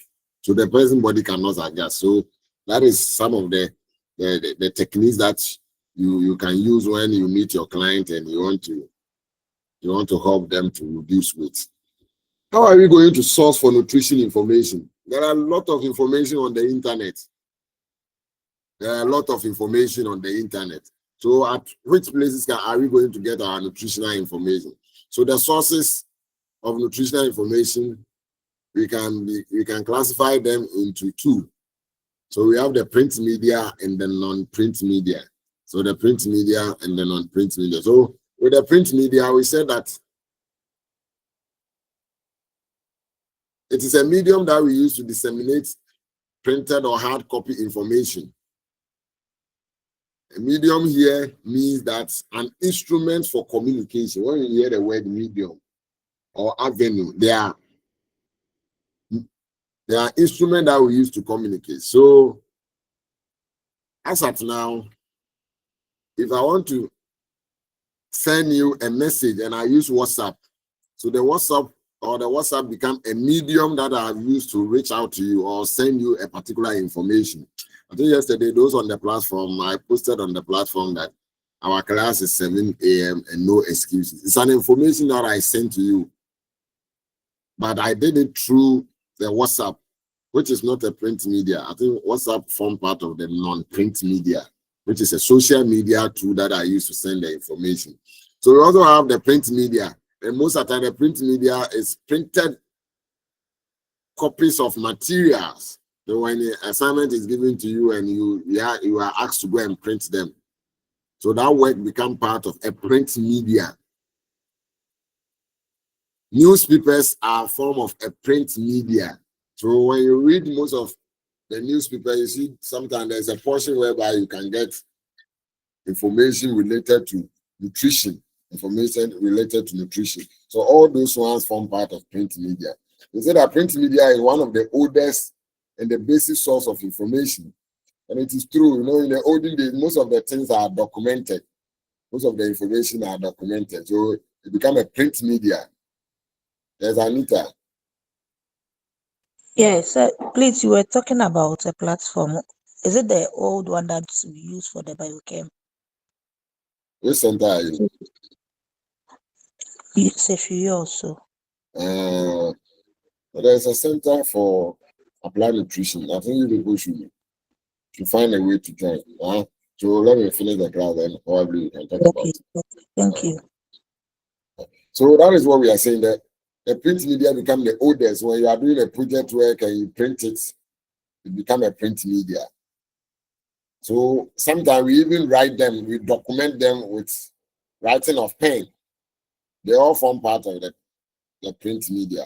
We are saying the example of print media, they are the magazines, we have the newspapers, we have the flyers, the newsletter, we have the scholarly journals and books. So when you go to online, there are journals that people have done research, and when they, at the end of the day, they try to publish this research for people to read those particular, to make the research accessible to people. So all these ones are part of print media. So that is what we need to understand. So within the print media, I think we've made mention of some of the key one, which we made mention of magazines. So we said that magazines, they are one of the most popular source of nutrition information. I think I read about a lot of date fruits on inside a particular magazine that was produced by UCC some years back. So there was a page that was dedicated to date fruits, and they spoke extensively well on its nutrients and how they can help our system to prevent certain form of diseases and how they are rich in certain type of nutrients. So it's a print media and they are magazines. So that they usually advertise product and therefore may provide information on the nutritional content of that particular product. You know, when you buy magazines, sometimes you see that there are portions that they normally give it to people to advertise their products. And when the advertisement involve food products, it means that the person is going to provide the nutrient that the food contains. So that is what we can say when it comes to this media. And we say that it is important to evaluate this kind of information found in magazine, because not all authors of the magazine may be nutrition experts. And it's very true. You know, sometimes when I produce a particular food product and I want to advertise it, I will just get one particular magazine and write everything and give it to them to publish. Sometimes those who are doing the publishing, they are not expert in nutrition. So it is not obvious that everything they are putting on the magazine is correct. So sometimes we need to verify. Which is very, very important. So other sources are dyed books and printed materials. So we said that this include local books found at the local shops, flyers, newspapers, articles, journals, author nutrition books, and this may carry some nutrition information. So sometimes you may go to a normal bookshop and you may see some books that have been written by people and they contain some form of nutrition information that is relevant to us. So it is very important. Sometimes flyers on food packaging, they also give some amount of information about food. I would say that some of the contents in some of the material have to be used with caution. That is, information may be evaluated, may have not been evaluated. So anytime you are trying to come, you come across with any form of nutrition information, there is a way that you need to evaluate it to see that the information is accurate or they are not. So we'll look at that. Now let's look at the non-print media. We say that the non-print media encompasses any other medium of disseminating information other than the use of print media. An example is the television, the radio station or the radios, and probably the internet. Deborah, Mr. Debbie. Sir, please, your screen wasn't showing. Now it has come. Okay. So when we say the non-print media, we are looking at the use of probably television. You know, television is audiovisual, radio is audio, then probably we may also have the internet. Okay, and I think this time around, we are more glued to our internet than even television. Some people, it may get about a week, then you're not even on your television again. I used to watch news on television a lot, but these days, by the time the television people or the TV station will start reading their news, all the news I've already read them on the internet. So these days, you can see that television, I think a time will come to become something of the past. Or you don't think so? Don't you think so that television will not be relevant for some time to come? Yes, sir. Even Yes, myself, I don't often watch TV, or I'm always glued to my phone. yes. We're always on TikTok. I've met you before. All right. Yes, Zulaya. Sir, I agree with you. Oh, okay. All right. So basically, that is what when we say that non-print media, we are looking at those categories. We are saying that the internet could further be categorized into social media, blog posts, government website, professional nutrition website.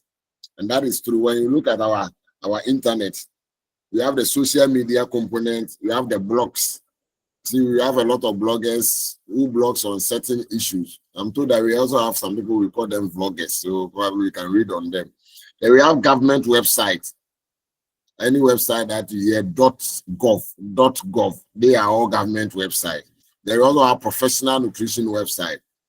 So when you go to the internet, there are Academy of Nutrition. When you visit there, they are professionals. So all these areas you can get a lot of information from. And the social media these days, when you go to TikTok, people give a lot of nutrition education. Myself, I mostly do some. So those of you who are on TikTok, you can follow me on Timbawa Nutrition on TikTok. So that's probably anytime I'm having a program or nutrition issues, you can also join them. I have about 70 people here. So today I want to see 70 people joining or trying to follow me on that But please, particular. you said Bawa. Timbawa Nutrition. Okay. Yes, Thank Timbawa you. Nutrition. All right. So basically, people are also on social media giving a lot of education about our health issue of food and their relationship with our health. And probably when we are listening to such people, we need to also verify and know their credential. Zulaya, any problem? Please, you said Timber Nutrition. Is it on TikTok or? Yes, TikTok. I'm talking of TikTok. Okay, thank you. Okay. So people are just online trying to find a way to educate people on food. So sometimes we need to verify. Anytime I want to listen to people on social media, I try to get their educational background and their professional background for me to know that this person knows what he's saying. If not, anybody at all can just come online, just come and talk trash. Television and radio. We are saying that nutrition studies often make news on radio or television, and people sometimes change their way of eating based on what they see on television. You know, sometimes on television, they sometimes invite professionals to come and educate people on certain issues. I think last week, Wednesday, I was on Lucky TV. So those of you who follow me on TikTok, you may get to know the topic that I want to discuss about nutrition and pregnancy. So those people who watch the program, they may be able to get some knowledge when it comes to nutrition, and if they want to conceive as a woman and you are finding difficulty, there are certain food that you may be required to take that will help you your chances of trying to conceive. And you say that a 30-second soundbite report put out could be condensed as a result of the whole study. So when people conduct a big study, they can use 30 minutes to come and sit on TV and just give explanation to their study and their results, and probably the best way that their studies can help us. And we are supposed to understand that the television report may have experts in nutrition. Sometimes they don't, those people that come and sit there, they are talking about nutrition, they really have knowledge. Some of them may not have knowledge. Some of them are just people who also go to school and acquire general knowledge, and they think that they can explain things better for people to understand. So sometimes we need to understand what they are saying. And sometimes they oversimplify certain things. I hope you understand. When someone comes and sit on radio, consuming fat is not good. They have just oversimplified it. You have to tell me the reason why consuming fat is not good. Because if you don't have some level of fat too, it also affects you. So sometimes they try to oversimplify things in their research. But when you have the experts who are talking about it, probably they will be able to tell you the actual reason why certain food are not required, or certain food need to be consumed in a minimal amount. So you need to just have that particular thing in mind. So let me quickly run through the internet. We are saying that the internet, there are billions of websites and cyberspace that disseminate nutrition information. You just go online and type anything nutrition. You will see a lot of websites will pop up. A lot of them. A lot of websites will pop up. So we are saying that entering nutrition related terms into the search engine may result in hundreds, if not thousands, and they make it very difficult to decipher which of the information is reliable. So go online now and go and type good nutrition. You see a lot of websites will come. And it sometimes becomes difficult to know that this information that this website is saying is more reliable than this. Because all the information that comes, they are not one. Each of them, they based on somebody research that the person has done, and the outcome that the person was able to arrive at. That will be the reason why the person has written this particular article. That is why the person has been able to write this particular information online. So we need to understand that when you go online, you are trying to search for nutrition-related information. There are a lot of websites, thousands and billions of them. So it is your duty as individuals to know which one is more reliable and which one to basically pick your information from. But in a general term, it is good to read multiple sources. That will help you to know that this particular information is more accurate than this one. So when you are surfing the web for nutrition information, it may be one of the most trickiest thing to do. It may be very difficult. It is trickish. Like you will not know which one you should go in for. But there's always a way you can narrow your research to have a reasonable conclusion, or to come out with a reasonable information that you may require. And these are some of the things that you will know. So when you go to the internet and you want to get a credible information, these are what you are supposed to do. We have what we call the non-commercialized websites. The non-commercialized means that they are there, they are not for commercial. Commercial, they are there they are not there to generate money. That is the non-commercialized one.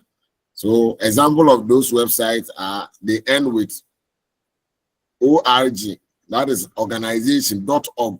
We also have .edu, edu, and .gov.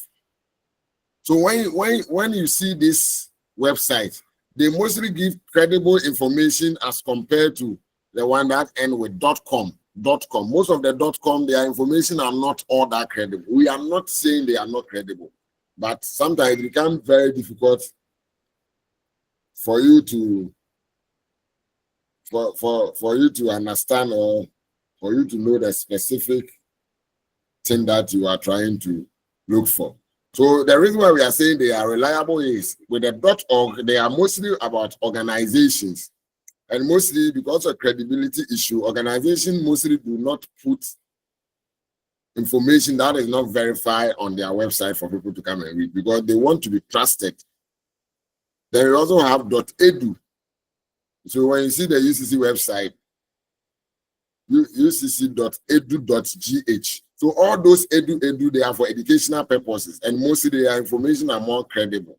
Then we also have .gov. So the .gov is for government agencies.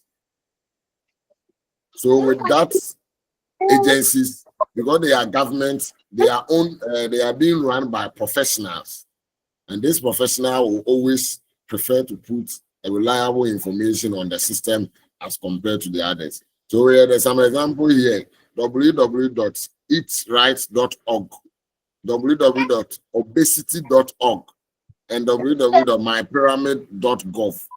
So these are all some credible online or internet website that you can derive your information from. Yes, Mavis.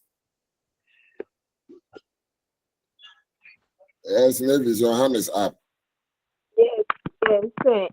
So if let's say you go to your search engine and you want to search the meaning of nutrition, what should be the right way of typing it? Would you type Please, nutrition? can you amplify your voice a bit? I can't hear you well. Simply saying that if you go to your search engine and maybe you want to search the meaning of nutrition, as you are saying that if you want information related to education.edu, or let's say the credible sources.org. So if you want to have more information on, let's say, nutrition, how are you going to type that into your search engine? All right. So when you get to your search engine and you type what is nutrition, a lot of websites will pop up. So what will tell you that this particular website is credible is what I'm saying now. That those that end, the website, those that end with .org, edu.gov, those ones will give you good ones. Okay. But for instance, when it comes to issue of nutrition, I mostly source my reading material from World Health Organization. So I will type what is nutrition according to WHO. They will give you, because they are what is it, government or international organization that they are well recognized of any nutrition information that they display on their website, because they are worldwide. So when you go there, you will get nutrition issue related to Africa, Sub-Saharan Africa, Europe, Asia, and the rest. And they review their information periodically. They do it periodically. So we need to understand that if you want such information, you can go in for this body of knowledge. You can also go to, if you go to UCC now and you go to their repository where they've kept most of their information, you can also see a lot of research work that individuals have done within the institution, and you can read.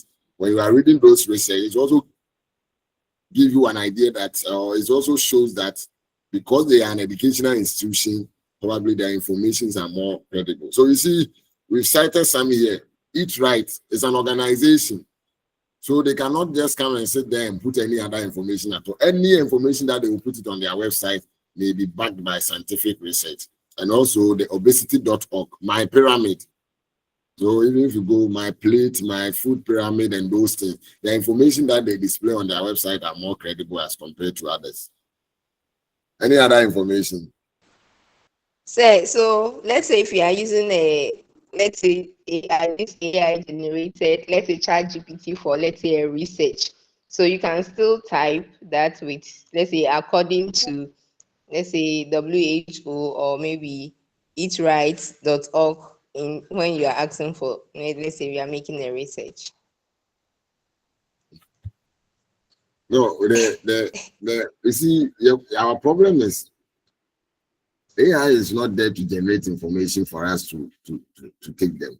They are just to give us some guidelines, but we over rely on AI. Me personally, when I'm conducting a research, I just ask AI to assist me to probably give me some reference material that has been published, so that I will use that one, go online and go and search for the information or the article itself and read it and use that particular article, not what our AI will write for you.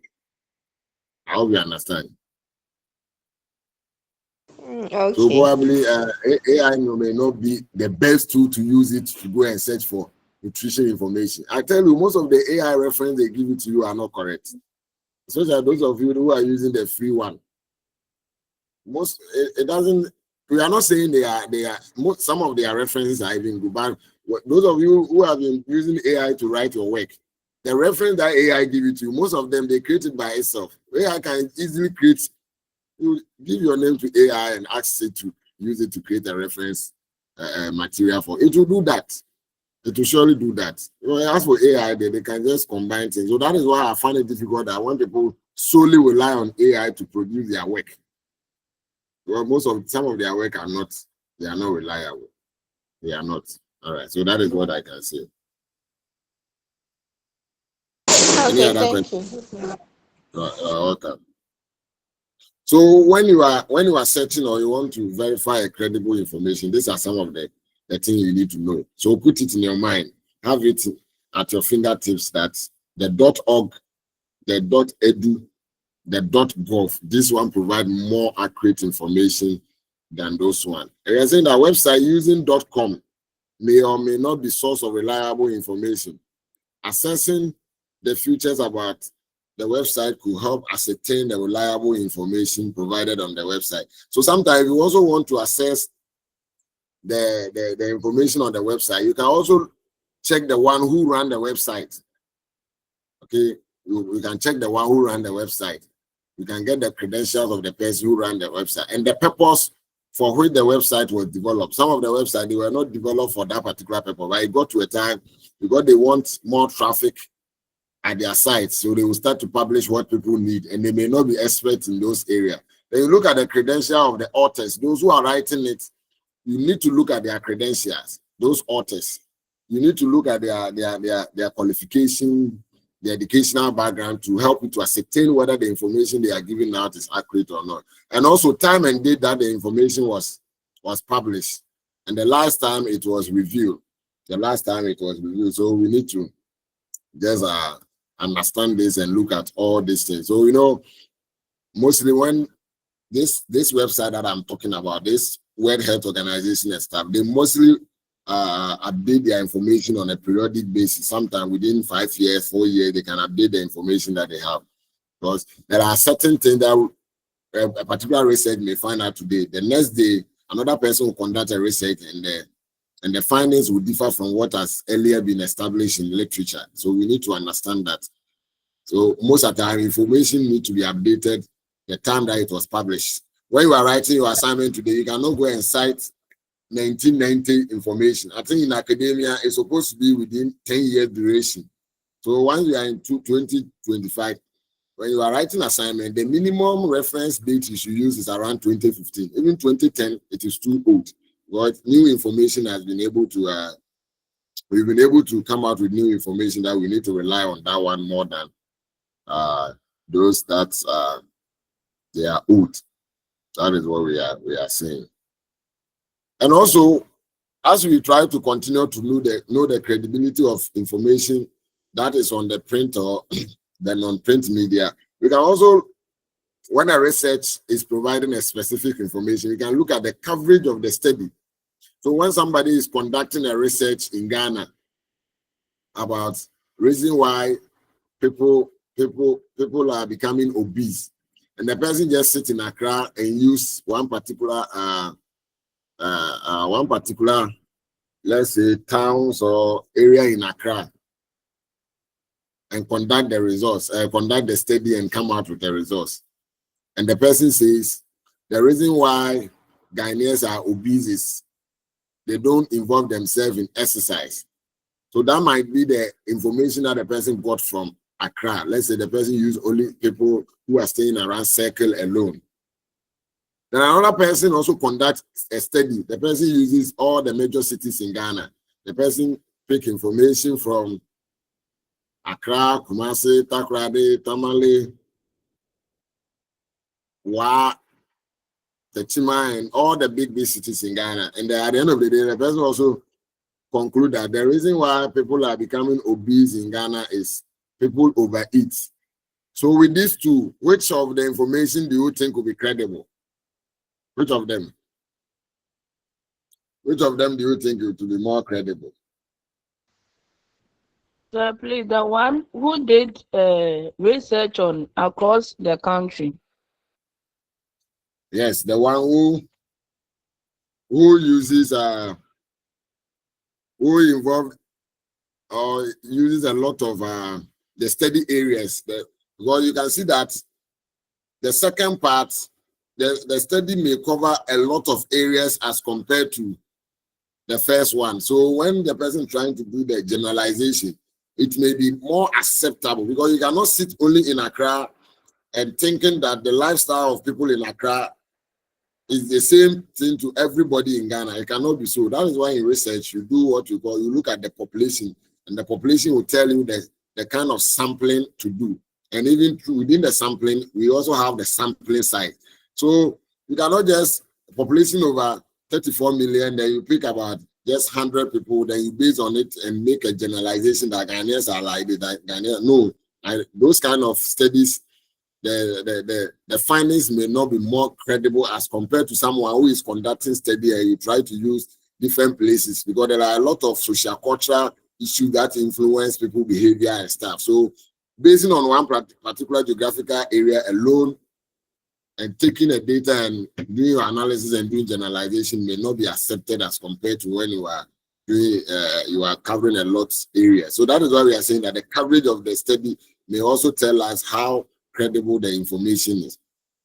And the subject used for the study, whether it is done on humans or on the laboratory animals. So sometimes, most of the time when you are conducting a study, you look at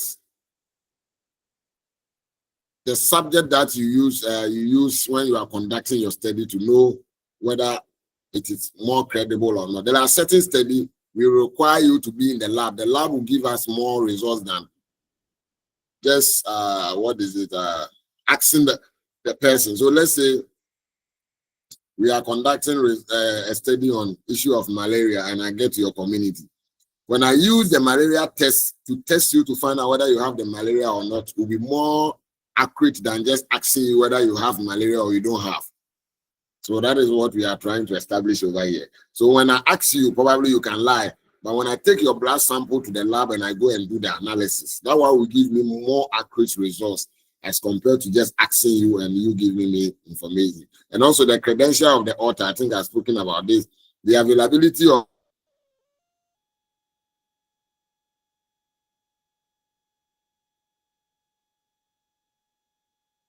reference.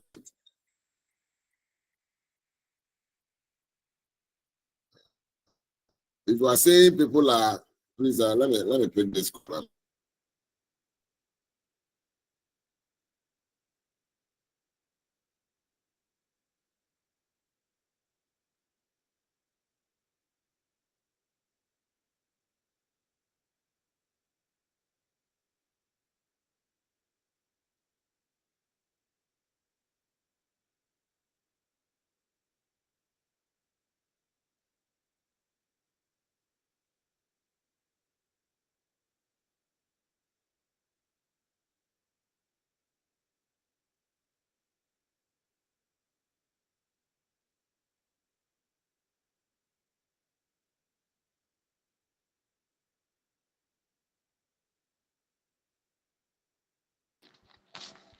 Hello. My son, I can't even hear. You can't hear, but you can see me talking there. Yes. Oh, your line was muted. He Okay, asked so what permission from the no call. problem. What we are saying is the reference that we are saying. If you want to make a claim in nutrition, the reference that you are going to use is very important. So when you state according to World Health Organization, that is WHO, according to American Society of Nutrition and Dietetics, according to Academy of Human Nutrition and Dietetics, when you make this kind of when you give this kind of references, it makes your information more credible than just sitting at your zone and say, according to Bauer and Sylvester, this and this and this. Probably Bauer and Sylvester may be researchers, all right, but once you go in for WHO, they become a body of knowledge that people trust them more than the Bauer and Sylvester that you are talking of. So that is another thing that you need to probably put it in your mind. Please, are you following? Yes. Are you following? All right. We can also acquire some of our information from professionals. So the first one here is nutritionists. We can acquire our information from nutritionists because we believe that these people are professionals in the field of health, and these people have gone through training and have gotten some level of understanding when it comes to issues related to nutrition and people health. So we said that aside the print media, nutrition expert can also be a source of information. There is no standard legal definition to qualify someone as a nutritionist, and not all state regulated and licensed people who call themselves nutritionists. So that is all you need to know. But when you come to Ghana here, if you want to be called nutritionist or a dietitian, you need to have a license. And before you can acquire those licenses, at least you should have minimum of certificate in nutrition or diploma in nutrition, degree in nutrition or master's in nutrition. Then you have to sit and write their exams and pass before you can be called either a nutritionist or a dietitian. And once you are called or you have been given that title, it is assumed that you possess the needed knowledge to educate people on food choices. So that is what we need to know. And we say that sometimes it's always difficult to rely on people who refer to themselves as nutritionists for reliable nutrition information. So what we are saying is anybody at all can just move out there and call themselves nutritionists. But in Ghana here, if you want to be practiced that, you have to be called registered nutritionist. We call them RD. RD, registered dietitian. We have RN, registered nutrition. As we have the registered nurses and the rest. So that is what you need to put it in your mind. If the person is not registered, it means that the person has not been satisfied to offer that kind of general nutrition service to people. We can also talk of general physicians. You know, physicians are our doctors. And because doctors, most of the courses that they also read during their training is nutrition related, because they do a lot of nutrition courses. Because most of the disease conditions that people are suffering from, they are having nutrition roots. So they also have it. So you can consult them when it comes to issue of nutrition. And we may say that they may not have the same amount of knowledge as someone who is a nutrition or who is an expert. That's why we need to put it in mind. Then we have what we call the registered dietitian. They are also health professionals who have extensive knowledge in nutrition and dietetics and the application of the food and nutrition in their area. So that is what we need to understand. Me personally, I am a dietitian. I went through those same two. So at my master's level, I did human nutrition and dietetics. Just that I don't practice it, but I'm a dietitian myself. So when we talk of those dietitians, they mostly they do a lot of planning of the meal. Most of the time, the nutrition people do most of the advocate, but the dietitians, we do more of what we call the precision nutrition. We plan your meal based on your own credential. So when you go to most of the hospital, you can see that, especially the teaching and the regional hospital, you have a dietitian unit that when you are done with the doctor, when they look at your condition and they think that you need some diet counseling, they will refer you to a dietitian for you to be attended to. We are saying that the profession is legally protected. So those people, they have a legal backing. So you cannot just wake up today and call yourself a nutrition or a dietitian. You need to have a legal document to show. And also they provide the most accurate and reliable answers to food because they are experts. Any information that they are giving out, most of them may be more accurate as compared to just ordinary person who is sitting in his or her room and giving out those information. I say many dietitians provide dietary counseling for patients in hospital or other clinic settings. And some also provide nutritional advice to clients who obtain preventive healthcare and local government source. So these are some of their work. And other dietitians manage food system for hospitals, schools, district, and large corporations. So you need to understand that these are some of the work that the dietitians, they do. And because of this, they are experts in nutrition. They will be able to do all this work, and they can do it better than someone who just went through the school to just read anything just related to nutrition and come out to educate people on nutrition. So this is our end of unit 1. And I know you can on your your microphone now and ask me any question that you think you need to know concerning the Unit 1 that we've done so far. I hope my pace is okay. The way I'm moving, am I too fast or too slow so that I can adjust? Susanna, free. Am I moving too fast or too slow? Sir, please, it's okay. It's okay. All right. Anita, your hand is up.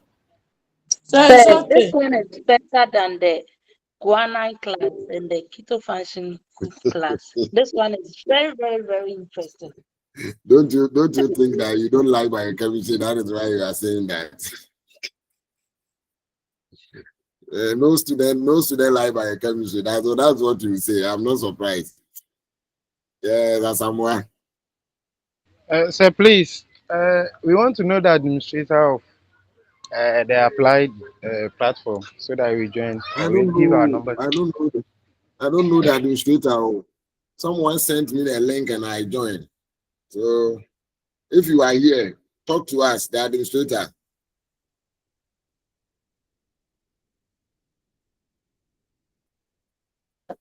Zuleha. Yes, sir. Sir, please, you said you are a dietitian. Are you a registered one? Why do you want to employ me in your Sir, I service? just saw. You just want to know. I will not tell you. I will keep you in suspect. Sir, please. Or not. That one is not part of our course outline, so I won't tell you. Yes, Anita will say, Zuleha want to know my credential. I will not mind her. Sir, I think that concerning the platform, it's a suggestion though. I think we should use the first biochem platform because all the online centers we are there. So okay. I think the person who created that group should consider that one too. It's a suggestion though. No problem. I think I also agree with that because I think once all the online people are already there, probably we can use that one. Yes, patient. Sir, please, when you want to become a dietitian after this course, what course will you go and do at master's level? Okay, I hear. We will talk about it. I can see people want to become a dietitian. People want to take me off from my seat. That is why Zuleha and Go are asking. So Ghana here, to become a dietitian, you need a diploma or a degree or a master's in the course. And you cannot read just this home economic course and become a dietitian. No, you have to get a further training. So me, after my first degree as home economist, I did human nutrition and dietetics at my master's at Tech, where I graduated with human nutrition and dietetics. That is where I had my training from. So there are other private institutions who also offer those courses. So aside that, you can do some and become a dietitian. All right. Thank you. Sir, so you did home economics, sir? Yes, I am Food a and home nutrition. economist. Yes, I did food and nutrition. You know, I like food. That's nice. Master, Hello, but when sir. you went to it was pure science, It's fine, but who told you home economics is catering? It's not catering, it's science. Those of you think you are coming to cook for us to come and test it. It's never like that. You are reading science. Yes. And then biochemistry is Chaude. That is why Zuleha is Hello. learning. Bye-bye. Hello, sir. Yeah, rejoice. Yes, please. What somebody was suggesting, some of us that is from home Mauli, we were not part of the biochemistry online last semester. Okay. No problem. No problem. So those of you are also the platform was created by the Mauli people, right? No, please, I don't know. Are you on the platform? Yes, I'm on a platform, Apply Nutrition, from home Mauli, No problem. but I don't know who created it. No problem. Any other question? Should we close or we should proceed to Unit 2? Hello, sir. Sir, please. Continue. Hello, Let's sir. move on. Yes.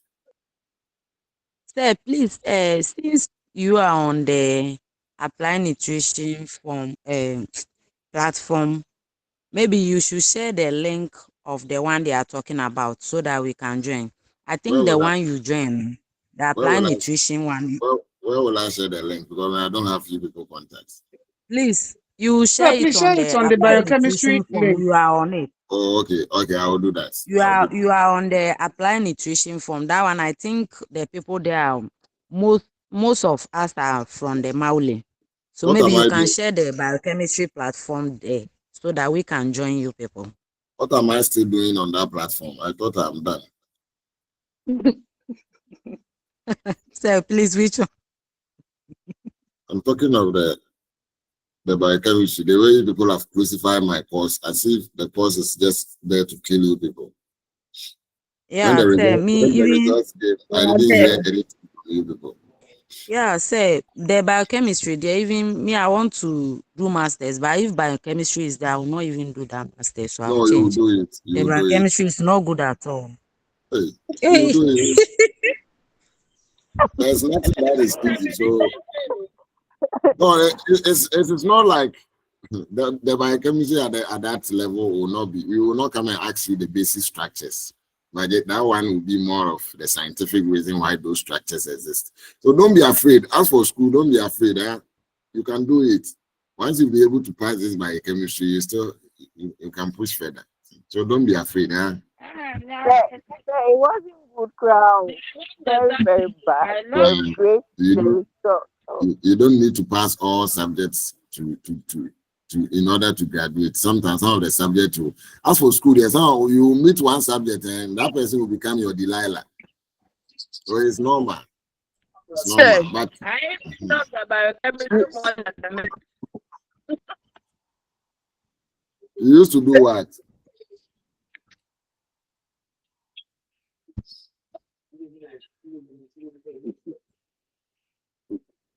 All right. So let me see if we can proceed to unit 2. Let me finish the unit 2, then probably we'll call it a day.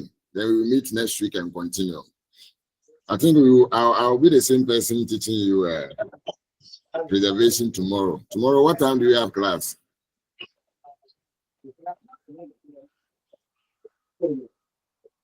I can't hear you. Tomorrow, I that will barely be hear what. in the afternoon. That will be Oh, okay. from All right.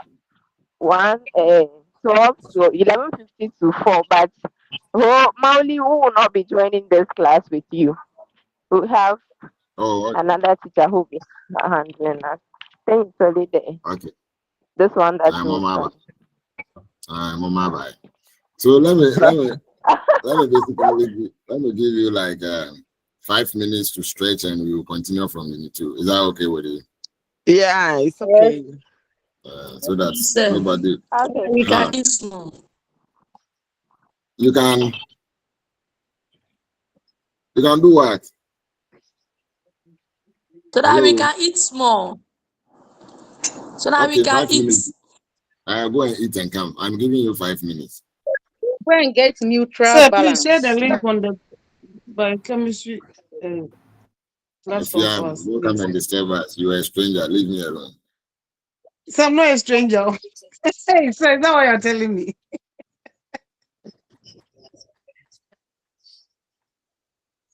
And you'll be able to meet me.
Hello, welcome back.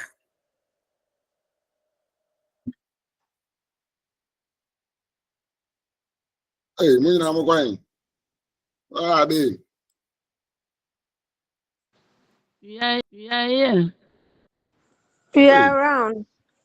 we are almost 70. We were around 70 something, and now we are 42.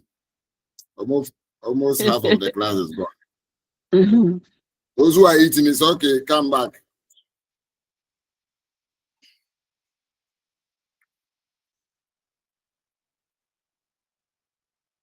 Yeah, I didn't get anything to eat. I am just taking water. So I'm expecting you to also wait.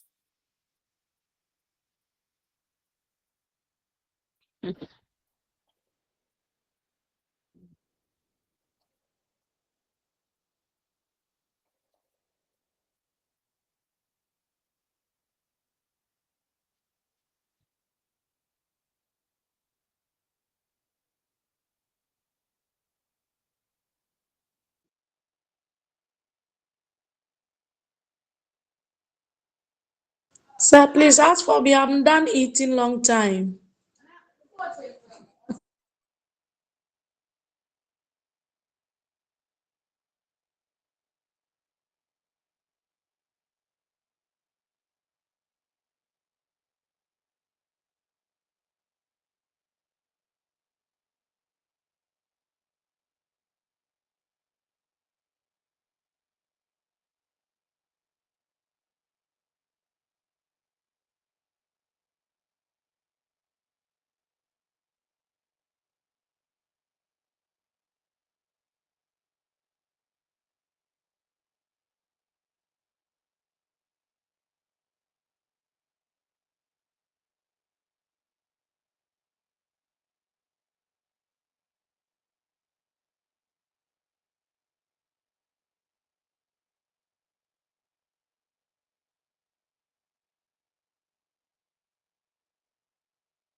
Okay, so probably I think we need to proceed so that when they join us, they will also just when they are ready, they will join us. They will carry it from there. Okay, so we are done looking at unit 1. So the unit 1 was just about basic concept of applied nutrition and how best we can authenticate or validate nutrition information online. So that is what we basically look at unit 1. So unit 2, we are going to look at the role of nutrition in our health, which is very, very, very important. This aspect is so important that we need to know that when we consume certain type of nutrients, the kind of contribution this nutrient is going to contribute to our health, and also when we are lacking this nutrient, the kind of nutritional deficiency that we may experience. So that is what we are going to use this particular chapter and educate us on. So the objective, we are saying that by the end of the lecture, we should be able to explain the importance of nutrition in our health outcome. Then also identify the comprehensive description of wellness. When we say someone is well, it's a very comprehensive something. We are not just looking at the absence of disease. Wellness move beyond just the absence of disease. So we will take our time and tackle those aspects. Then we identify the various components of wellness. So maybe by the close of today, a lot of you will get to know that we are not well. Not only the absence of disease, because I'm not sick this morning, I'm very strong, doesn't mean I'm well. So maybe spiritually or physically, emotionally, and socially, when something is wrong, it means that our awareness is compromised. All right. Then also we will just look at, or we will shift our focus to each component of the wellness, and we will define them, or we will take our time and talk about each of the component of wellness.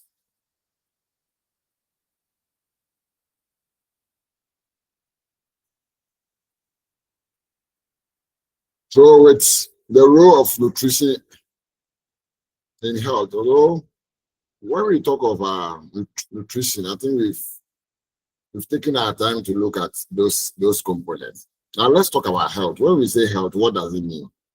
Yes, class. When we say you are healthy, what is the meaning of health? Yes.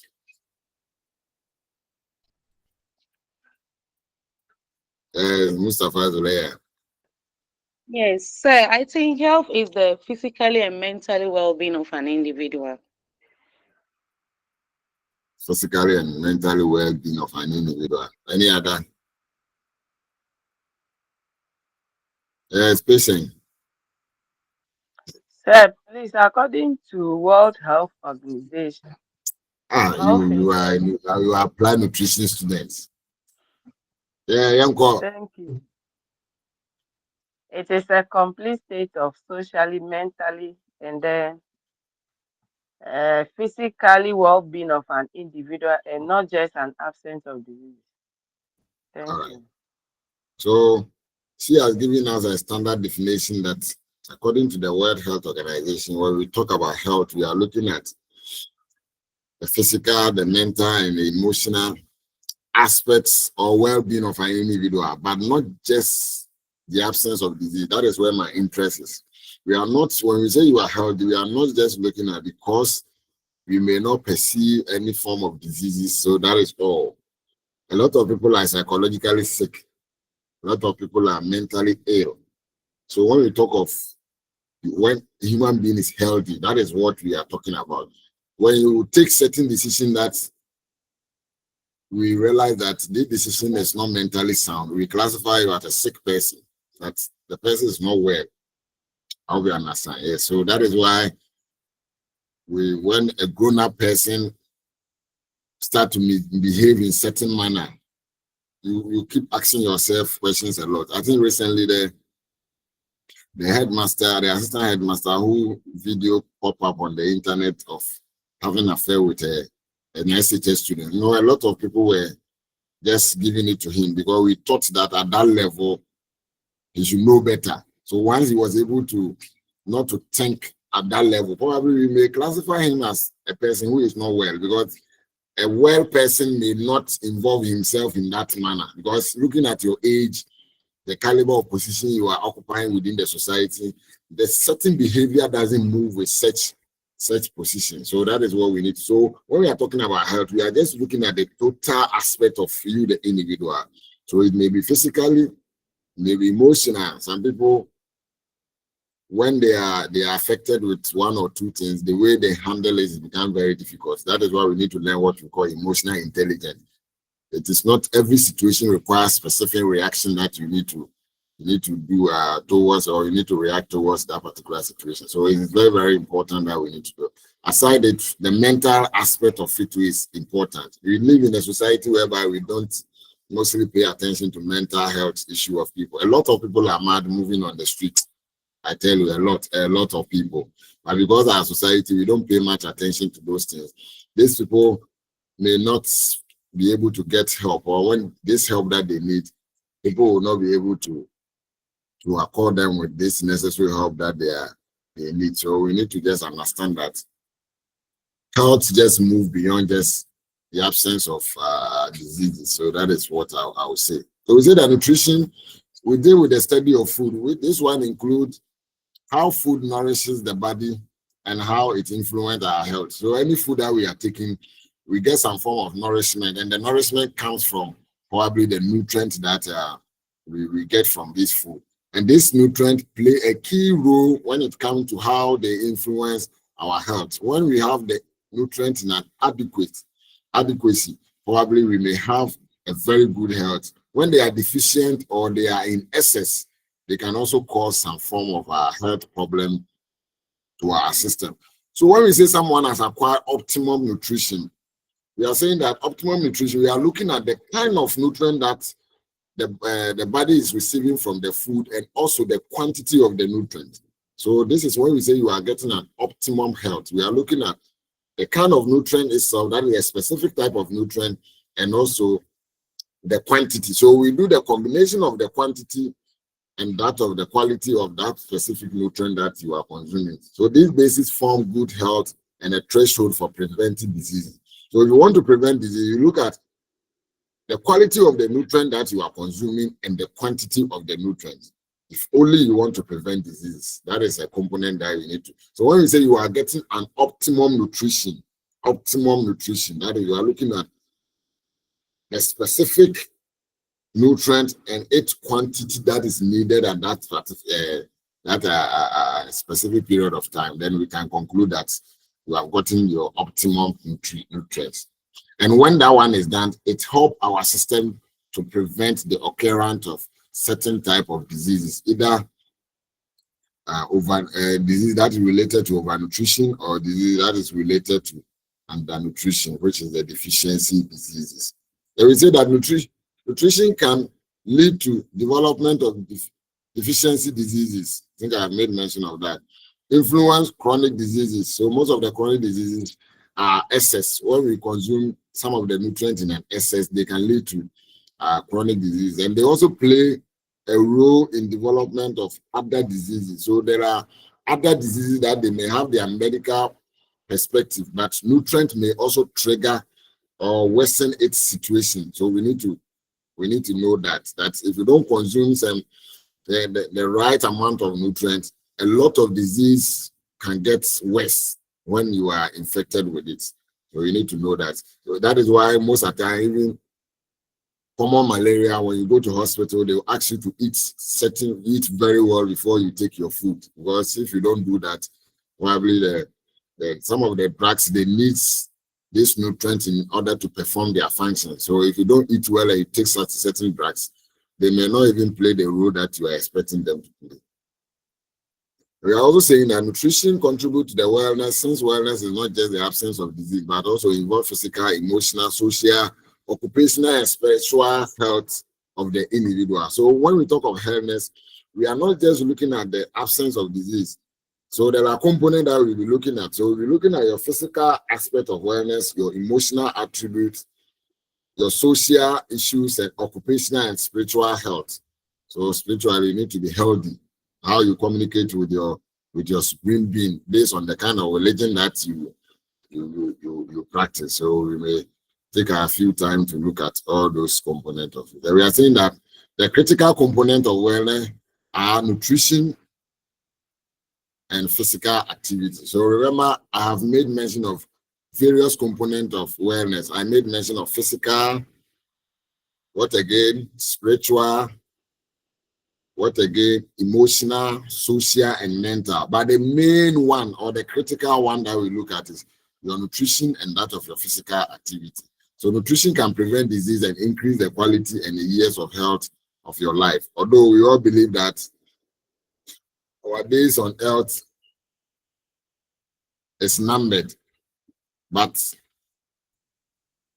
you have to also remember that the kind of food that you consume will tell us whether you are going to live a healthy life or not. We all have our religious belief that we believe that God does everything, but there are a lot of things that God has just given it the authority to rule over it. When you go and eat a poison and you die today, you cannot blame God. You probably need to blame yourself. So that is what we need to just understand. So nutrition is so important that it has become a national goal, even though the goal does not translate into behavior. So when you go to every country, there is a national goal.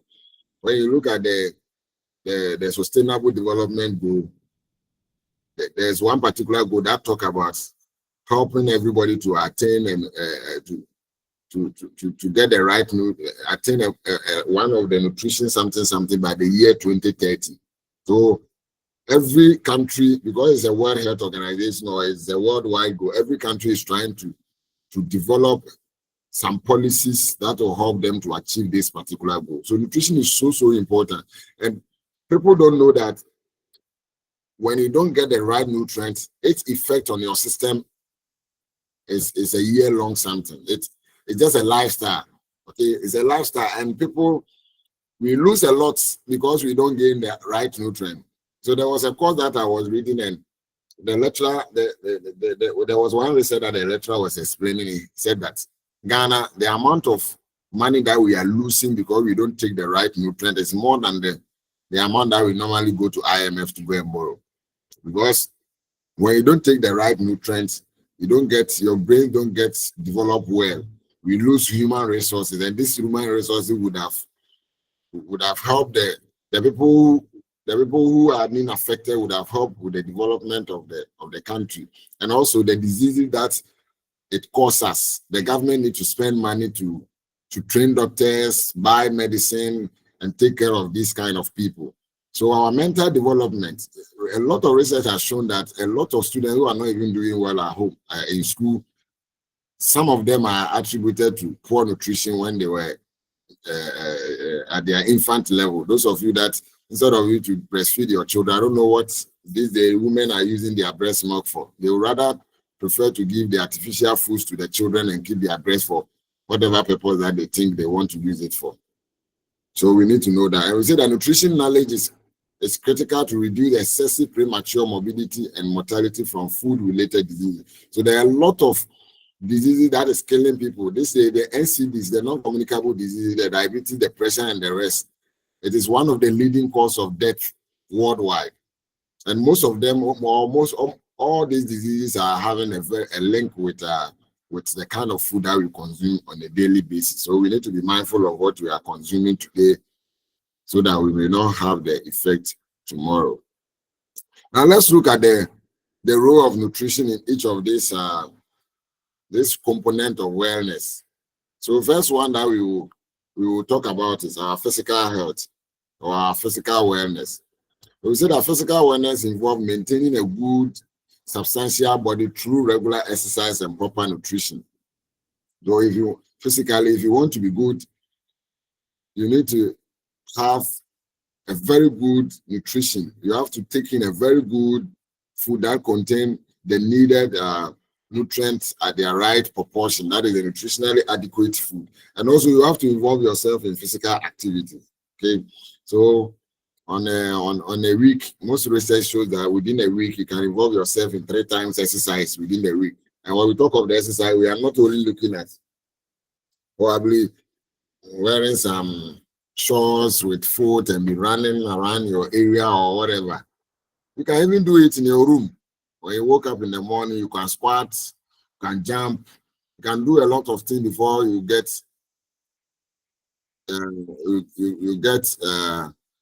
you get into your washroom and start taking your bath to start your daily activity. So it's very, very important that we involve ourselves in some form of exercise. And some people too, the kind of work that they do is already an exercise on its own. Okay, sometimes you want to go and buy something which is just about 30 minutes walk, and you decide to take car that will take you like 5 minutes. Just walk. It's a form of exercise. Okay, when you are walking for those.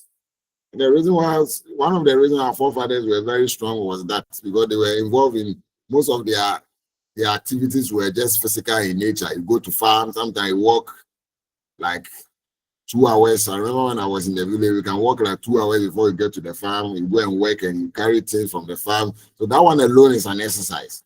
See, but these days, look at us. You go and sit at KFC, we eat at 10 o'clock. And the unfortunate aspect of our life is, why is it that we always even eat those junk food at night? Can you tell me the reason why that most of the food that will give us this disease, we normally eat them at night? Why? Why do you think so? Is there any reason why most of the fatty foods, see fried chicken, fried egg, kelewele, kebab, pizza, all these food that contain a lot of fat, we normally consume them at night. What is the reason?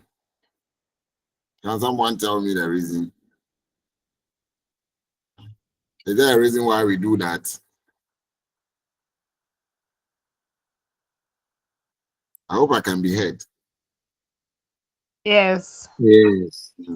Is there a specific reason why people do that? Anita? So I think it is our lifestyle, like those places, like the foreign countries, like America and those places. Maybe it is easy for them to place order and get it at any time. But in a certain year, like Seshubekwa that I am in here, in the evening, that's where most of the people come out with their loved ones and the rest after work. That's when they'll be looking for food to eat a lot. So I think maybe they purposely make it for those who buy food outside. That's what I think. Maybe.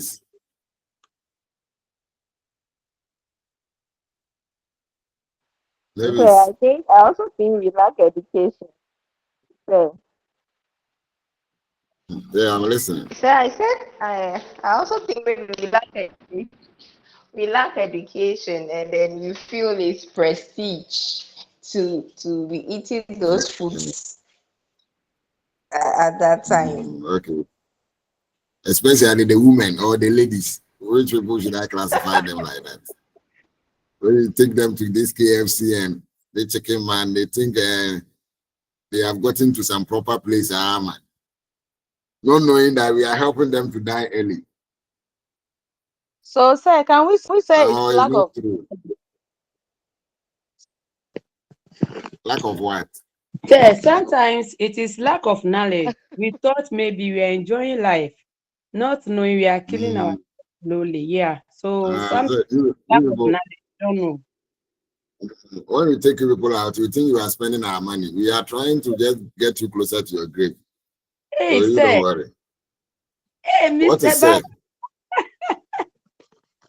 Okay. Is that not the reality? Oh, is yeah. That not the reality? Oh, we know when people get to the restaurants yourself and you are buying the food and you are paying it yourself, we know the kind of thing that you request. And when we send you people to the kind of thing that you people request. So Yes, we are aware. Yes, So we yes, are sir. aware. So we will help you to get closer to your grave. That one there's no problem with that. So basically, it's unfortunate that our system is just like that. But at the normal circumstance, this junk food, this fatty food, they were supposed to be eating earlier on a daytime before we go to bed. But here is the case, we go and take them around 10 p.m. Then from there now we go and sleep. Then after 1 year, then your stomach will become like you are pregnant for 6 months. And you run to the market, then somebody too has designed a material that will help your stomach to calm down, corset. Then you go and buy, go and fix it. Then when we meet you and we even greet you, you respond as if you have a problem with us. Are we those who ask you to go and put in on that particular corset? And nowadays, it is even becoming part of the dresses that you people wear, the design. When we meet you and you people are suffering, we always notice it, especially me. Anytime I see you people, I just laugh and look at you. Because of flat time, we look at you. My friend, eat and go and sleep. When you go to heaven, all of us will wear jalabia. God will not see your stomach. So let's continue. So basically, that is what we are saying. We need some proper exercise. Let's exercise our body in order to be well. We are also saying that it also requires adequate sleep and avoidance of harmful habits such as excessive drinking of alcohol. So physically, if you want to be well, we need adequate sleep. As for the adequate sleep, all of us are victim of it. I think yesterday I slept almost 2 a.m. and I just woke up at this 5. So my sleep is not adequate. Probably after this class, I will have some enough rest. And also, you have to avoid some habits, excessive consumption of alcohol. So those of you who are alcohol lovers, we are not saying stop it, but we are saying that don't drink them in excess. So those people that they take alcohol in excess, you just look at their life. I always say that I don't need religion to tell me to stop drinking alcohol before I know that it's more harmful than the good aspect of it. There may be some positive aspect of taking in alcohol, but the harmful aspect of it outweigh the positive aspect. So always we need to weigh it and know how best you maintain it. Those of you that you are into smoking, people will go and smoke shisha. Why are you smoking? Oh, this one there is nothing. It's just a flavor. You continue taking flavor. Very soon you will visit your grave. All right, so that is what we are saying. So there are certain habits that if you want to be very well, you have to stop it. The smoking, overconsumption of alcohol, and even excessive intake of caffeine or caffeine drinks is something that we need to avoid. Caffeine drinks, it has become order of the day. This energy drink stuff, anytime, it's one thing that I observe. The people I've seen that they're taking a lot of energy drink these days. I have not been to the Galamsey yet. I know they will be one of them, but the drivers, the motor riders, the excessive consumption of this energy drink is becoming too much. And you may not see the effect today. The time that your kidney will start disturbing you will be the time that you don't even remember that this was the lifestyle that you were living in. So we need to be very mindful of the kind of thing that we consume and also have enough sleep. At least have enough sleep. You are not the only one who is suffering in this world. When you get to the bed, put most of the issues outside and sleep. Don't think too much. You are not the only one who has given birth to 3 children and you are struggling to take care of them. The problem is there, but still try and have some adequate sleep, because if you don't sleep and you are no more, the children will never be well. They are rather going to suffer. So it's better sometimes you put aside some of these thinking issues and have enough rest.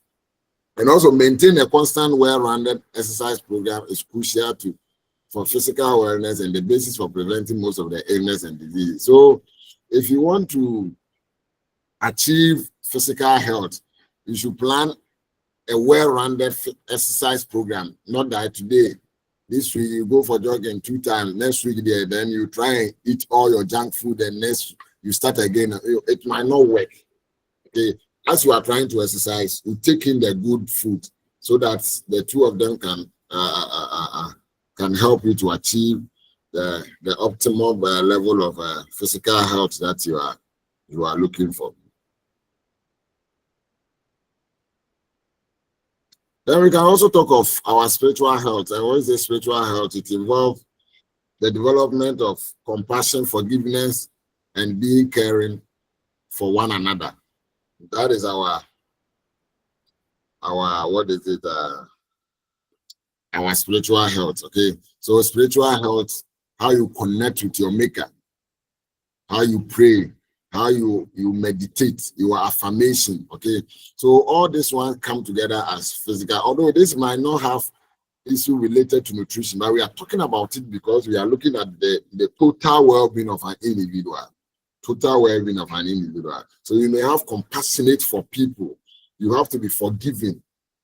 Okay, but I think as for this forgiving issue, it is more common when it comes to we, the African here. We normally forgive easily. Okay, I will say that the path may involve meditation, it involves prayer, it involves affirmation, or specific spiritual practices that support the connection of individual to the higher power or the belief system. So we all have our belief system. Some of us are Muslims, some are Christians, some are traditional believers. So any form of spiritual belief that you find yourself in, you need to learn the moral component of it. I always say that there's no religion that will teach you to go and kill one another in order to gain salvation. So when you see people being bad, people being cruel towards each other, it is their behavior. So if you want to practice the proper religion teaching that all the religion teaches that, probably we may not have any bad or we may not have any ill issues within our system. So let's all go beyond that. When I read a certain scripture and when a certain book, and there's one called believe in all the components, when you go to the Christians, they will tell you that do unto others as you want others to do unto you. That is what the Bible says. When you come to the Islamic perspective, it's also tell you that no one can attain heaven unless you love for your brother what you love for yourself. I think the same quotation can also be found in the Hindu scriptures. So when you even look at all these key points, it is telling you that having forgiveness, having passion for your colleague, caring for your brother is a core component of the belief, not just praying 5 times a day, going to church, joining half an hour for 8 hours, or sharing the link. That will be the thing that will send you to heaven, or that will make you to become, to be loved by God. But this basic component of caring for one person in your house, trying to forgive one another, trying to not to do evil to your friend. These are the basic things that we can basically do in order to attain the favor of God. So me personally, I believe that salvation may be individual. The marking scheme will not be one.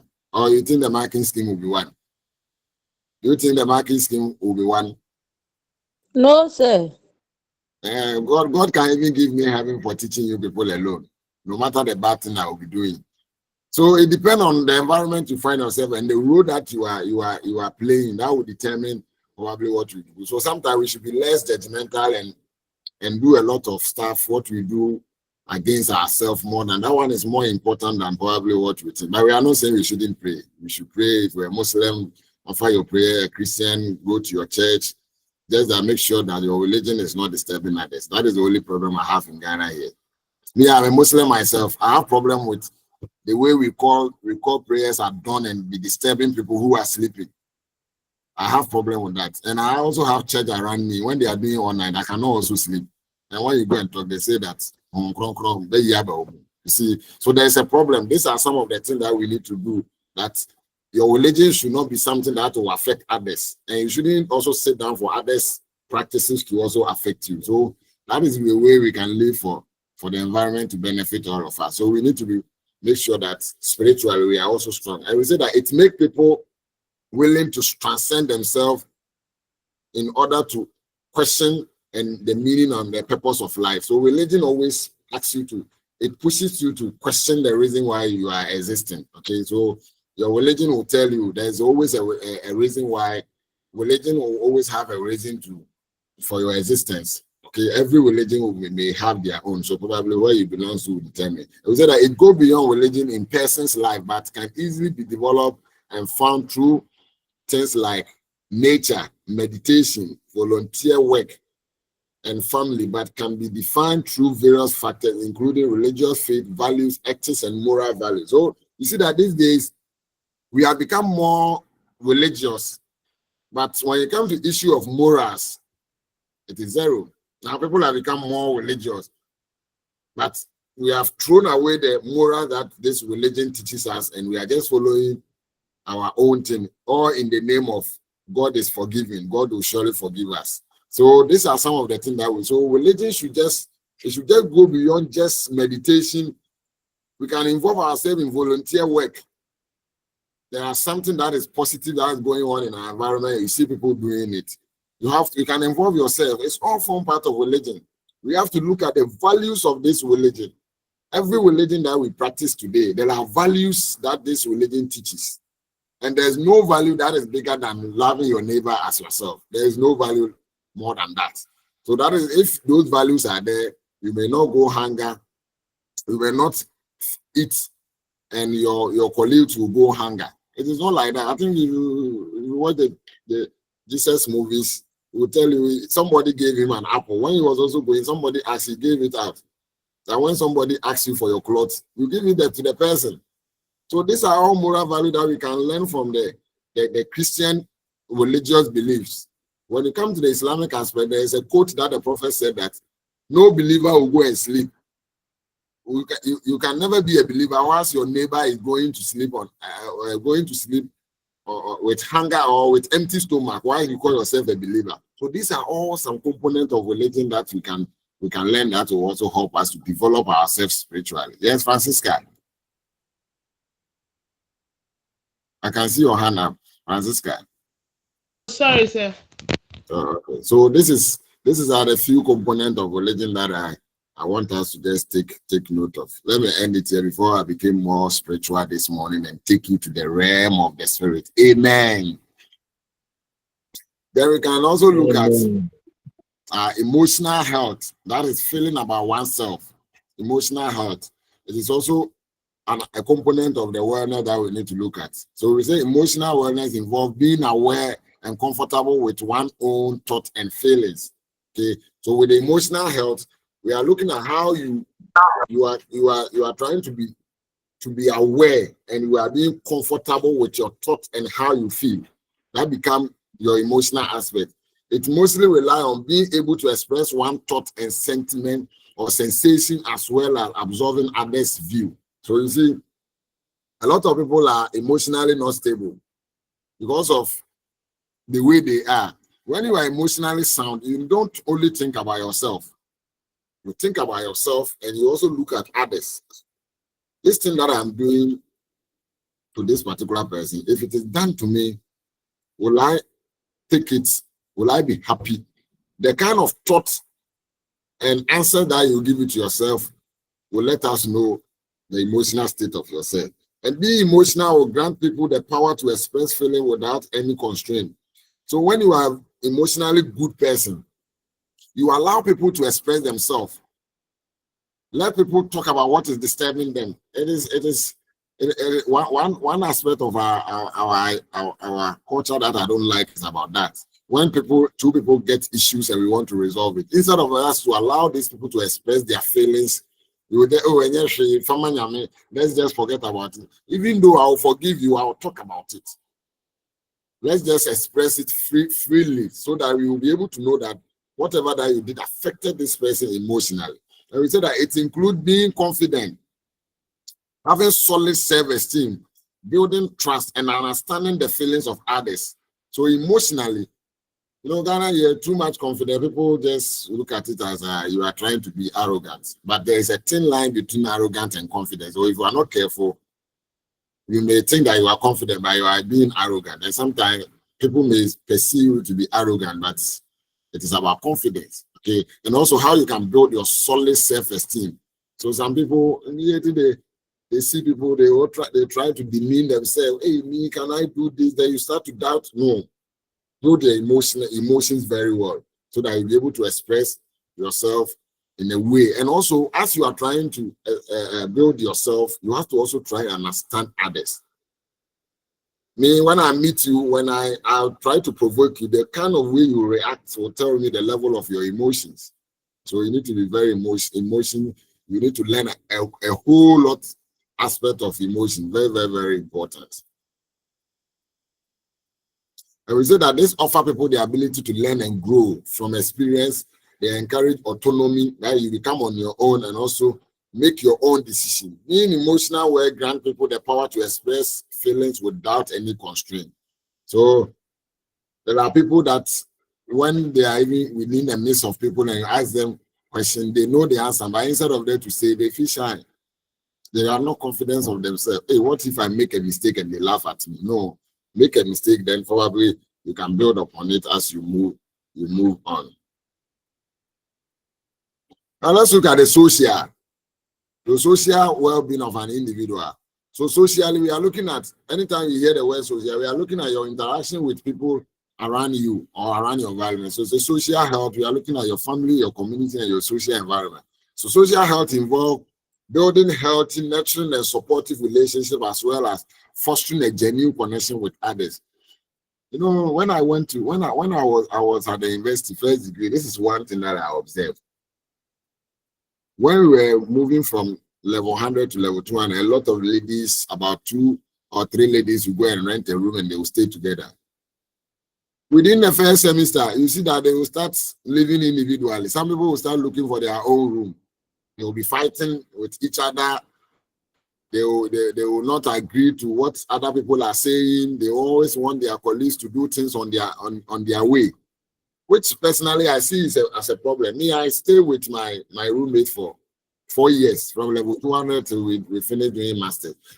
We finished doing our national service. We are not saying when you are living with people, conflict is not going to occur. Disagreement is not going to occur. They are going to occur. But how best you are able to deal with this kind of conflict or disagreement shows how matured you are, shows how socially, how good you are. I hope you understand. So that is one thing that you need to know. How you are going to, if you have a relationship and you think about yourself, you are relating with somebody and it's just about you, not about any other person at all, then socially you are wrong. Socially you are wrong. There was a day we were in a reading room we were learning in the hostel I was staying, we were learning together, and a lady came to the room. She's also a tenant in the same hostel. Immediately she came there, she wanted to come and learn. She came and put off the fan. So I asked her what is the reason. She said she doesn't like the fan. I said, you came and met about 7 people here. And because of you alone, we should put off the fan and stay in this kind of hot environment. So you can see at that moment, clearly you can see that that person emotionally is having a problem. And socially, he doesn't know how to live with people well. Because we were not all brought up in one environment, but we were able to live very well. So that is how social comes in. You may not agree with what the other person is doing, but you don't condemn the person. I was a Muslim, my roommate was an Adventist. We lived for good 4 years. When it is done, he would rather wake me up to go and pray. When it's Saturday, I will tell him to go to church. That is how socially you should live with people. But it's not like, hey, me, I'm coming to live with you. Me, I don't eat this, don't do this. No, we don't do that. So socially, learn how to live with people. And that is why we give you group work. The more you do group work, it will get to a time when you are working with people, you are going to meet diverse group of people with different values and goals. And this will help you to live with these people without any form of conflict. And we are saying that we can see this thing in our spouses, those of you that you are married, emotionally, socially, you need to find a better way to live with your spouse. Because remember, the man was born in Accra, the woman was born in Fobodero to Metro. All of us didn't have the same experience growing up. So when you meet in life and such person doesn't like this, it is your duty to correct the person, but not to condemn the person. It happened at the workplace. Okay, you need to build a healthy relationship at your workplace. Although workplace is not where you are going to have friends. Your colleague workers are not your friends, but they are your work colleagues. Yeah, you need to build a very good relationship. Because if there is no good relationship at workplace, it is rather going to translate into the kind of work that you are going to do. So if all of us are in the same work environment, I'm the one who cook the food and you are the one who sell. When I cook the food and I found out there's too much salt in it, I didn't find out. The customer who ate the food came and reported to you. Then you, the waiter, you didn't come and inform me because we are not in good talking terms or our social relationship is very poor. It is going to affect the company without even the knowledge of us, because we are having problems that have to do with living well, or our relationship is not well built. We said that the key features or the key factor that are required to enhance this healthy relationship includes strong communication. You have to have apathy or empathy for people, and you have to have a sense of accountability. That is a social issue that we have. Ghana here, we always run away from accountability. Once you have been given a work to do, you have to be accountable to the people. So remember, the people gave you the mandate, especially our politicians. And when we talk of politicians, I'm not talking about those that we elect them. In your own way, in your own house, we are all politicians. We are leaders on our own, in our community, in our churches, in our religious organizations. We are all leaders on our own. So we need to have a very strong communication skills. We need to talk to each other. When you know you are not happy about something and you don't communicate it and you just change the mood of your life or how you do things, it's not the best. Communicate, let the person know that what you did was not good. You have to also have empathy. Empathy is like you are putting your shoes or yourself in people's shoes to understand what they are going through.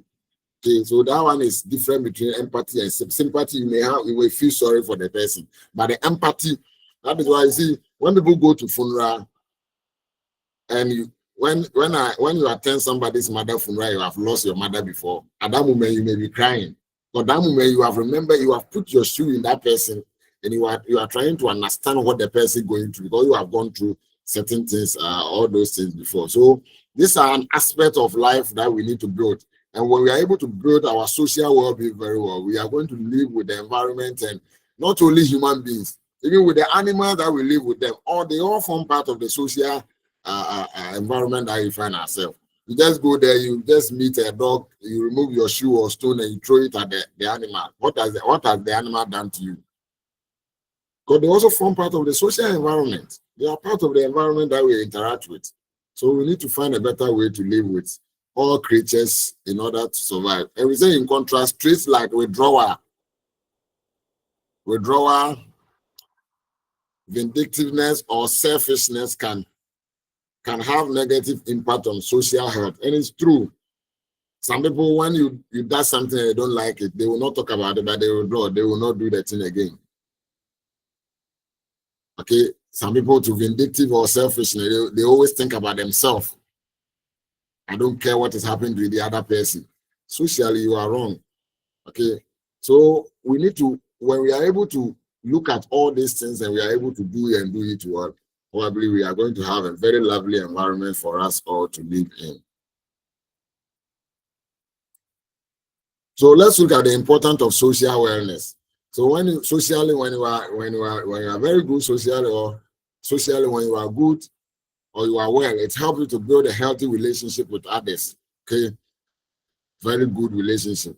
Sometimes people look down on their subordinates. Sometimes people on authority think that those down there they don't have any sense. No. Even when you are teaching a class 1 student, there's something that the class 1 student might know that you may not have it. That is how God, our nature is. So it will help you to build a very good relationship. Allow individuals to develop assertive skills and comfort and become comfortable when they are in social settings. Yes. So when socially I build a very good relationship with every people around me, even when I'm communicating with everyone around, I feel so comfortable and I have the skills that will help me to live with such people. It also increases your self-esteem. Yes, it helps you to build that your self-confidence, that courage that you have to perform certain tasks that you need to do. It also helps you to create boundary and encourage communication, trust, and conflict management. So far we are saying that we should be free, we should be comfortable, we should be open to people. Doesn't mean that we should allow anybody at all to talk to you anyhow. You should always build boundaries. Anytime you are there as an individual, socially, you should build boundaries. You should know when to say things, when to allow people to come into your life, when to allow them to exit. Some people may be in a toxic environment, and because they have not built boundaries, they will continue to be in such environment till they pass away. And it has been happening. It has been happening for a long period of time. So anytime you find yourself in any relationship and you think it's becoming too toxic, it's better you run away than to stay there and say, I've said for better, for worse, and die. But when you die, you come for your funeral. And these days, Ghanaian funerals are no more sorrow. They are more of enjoyment. Then also, it is critical in building emotional resilience. So it helps you to emotionally to become very resilient. So no matter how heartbroken you become, no matter how disappointment that you find yourself, you become so resilient to deal with those kind of issues. And social awareness is important because the positive effect of developing and maintaining healthy relationships are endless. So when you build a good relationship with people, they are endless. They are endless because in life we are going to meet you people each and every day. So the kind of relationship we are having today as a class, we are not saying that after this class or after the course when you complete, we are done. People will get friends here who will help them to even make another choices when they are moving to the second stage of or another stage of their academic life. It happens. When you finish, you may want to go to secondary school to go and teach. Most people who are teaching you may have linked to some of the schools, and some of them can link you to those schools that you find yourself. So these are some of the relationships that you do. When you are building relationship, it is more of endless. It goes beyond just the period that you started with the relationship. I hope you understand. So these are some of the things that we can also learn from when it comes to emotional and social relationship. Then we can also talk about occupational health. That is occupational deal with the work you are doing. You say that occupational health or wellness is the ability to achieve a balance between your work, leisure time, and addressing workplace stress and building relationship with co-workers. So don't bring your work issues or the problems at workplace to the house. Some of you go to work, you have been provoked by your bosses, then you come home. Those your children, your husband, or your wife at home will be those who will be bearing the consequences of the action of your boss at work. No, you need to find a way to balance your work and your leisure time. Find time to rest. When there's a problem at workplace, address it over there, leave it there, and come home. Build a very good relationship with your co-workers. That is some of the key things that we need to learn under this. And also, at the center of occupational awareness is the premise that occupational development is related to attitude about one's own work. So one of the key or the center of your occupational work is about your attitude towards work or your attitude at the workplace. If your attitude is not good, you always find problem with people. So if you don't have a very good attitude, it affects you entirely, not just about you, the individual. It affects you, it affects the work, it affects your co-workers that you find yourself at the workplace. So it's very, very important. I say that working towards occupational awareness make people contribute their unique gifts, skill, and talent to work, and that are both personal, meaningful, and rewarding. So one of the key reasons why we employ people from diverse backgrounds is each person may have a unique skills. Each person may have a unique talent. God has given each person a unique gift. So when we come together, we are able to build a very good occupational relationship. It helps us to contribute this kind of gifts, skills, and talents, and come together and work for the growth of the company. And when we are working, most of the time we do it for personal growth and rewarding. We work for rewarding, for money. So when we work, the government worker, you work at the end of the month, you take your salary. That is your reward. And through the work you develop, you learn how to interact with people.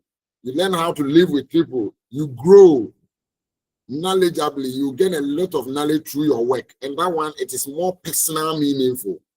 Okay.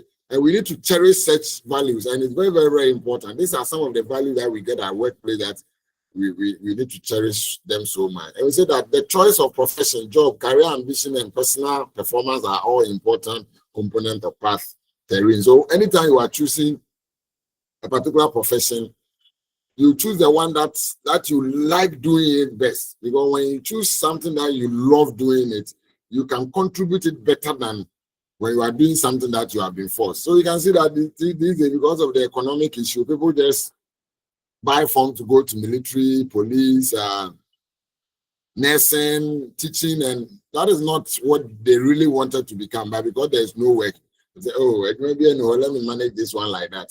So we need to just understand all this aspect of it. And we say that occupational wellness allow individuals to explore various career options. It helps you to explore various career options, which encourage them to pursue the opportunity they enjoy most. So sometimes when you are trying to pick a career goal or a career path, you don't only think about the rewarding aspect of it, but you choose the one that will give you the opportunity to grow. So don't just become a teacher because that is the easiest way to get a work to do. Don't choose home economics because you think the course is easy, so that when you come and meet biochemistry, you start crying online for me to hear. So these are some of the basic things that I'll tell you when it comes to that. I have a lot of people who ask me, why don't you go and sit at the hospital and become a dietitian? I say, no, I want to be in classroom. So when you love what you do it effortlessly. But when you are forcing to teach, you are forcing yourself to do what you don't like, that is where a patient will come to hospital and you don't have any sympathy. You'll be pressing your phone while somebody is there dying. So that is the few things that we can say. And this is the end of Unit 2 and end of today's class. Thank you. Bye. Question behind. I can see Nora is laughing. Nora, any question? Why are you laughing?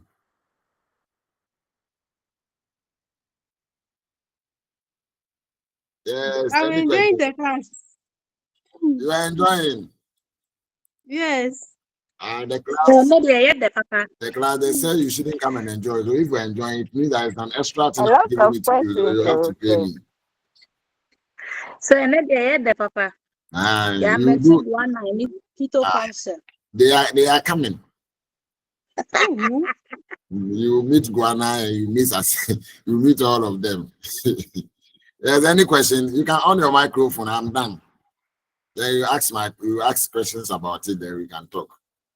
Yeah, maybe your hand is up. Yes, maybe. So you said no question. I was like, oh, you have a lot of questions for you. Oh, okay. Bring them. Tilly there, she has been sending emojis since we started the class. Stilly, your hand is up. Hello, sir. I Hello, wanted to say Tilly. that we have really got the information so clear. Thank you so much. And also to tell my colleagues that the link to the applied nutrition group I've been dropping it in the message box, so they should click on it and join the page. Which of the applied nutrition? The one we are doing now. Yes, the group that you said they should join. Oh, okay. Yeah, thank you very much. You put the link over here at the messaging. Yes, please. Oh, okay. So those of you who have not joined, you can okay, it is there. You can click on it and join. So the messaging box is just the one that is beside the what is the name where the participant list is, where you can see the emoji of human being, male and female. So you can do that. Ask me. Do you have any question? Ask me. Ask me, Ata. Any question? Ask me. You will not mind me. Okay. Any other question? No one is talking. So I should run away. Should I run away? So I'll forward the slides on the new platform that people have created, and also the biochemistry platform. I'll forward that one to on that particular page, so that you can get them and read them before we meet. So we are meeting with the exception of the whole people. The rest we are meeting tomorrow around, is it 11 or 12 or 11:30 for preservation and storage. We will meet tomorrow. Sir, what if we want to still join? And that one day you have to come and pay money. Okay, sir. You cannot just be joined. But please, although you can enjoy the online class, but remember you need to also be there face to face for your lecturers to see you. Because that is where you'll be writing your exam. So don't hide behind we have online class, or you can just be in your room and just be joining the online class. Nobody will punish you for that, but at least you cannot also just vacate your face-to-face class and come and join. Otherwise, your lecturers will just pick car and go to the center. They will not be happy. All right. Today, I can see that the things are more social, so you don't have questions. Very soon, you will start doing the calculations. So that is where I'll get all of you to talk. So today, I spoke a lot. When we meet the next time, don't be sending me crying emoji. You will do it. Those of you sending crying emoji, you will still do it. Husseini, Yusuf, any question? People are clapping. And others are also sending crying emoji. Don't worry. Okay, so then let me leave you to prepare for your next class. Without any question, let me just call it a day. Thank you for joining my class, and God willing, we will meet tomorrow and next week. Bye. Thank you, sir. God bless you. Thank you.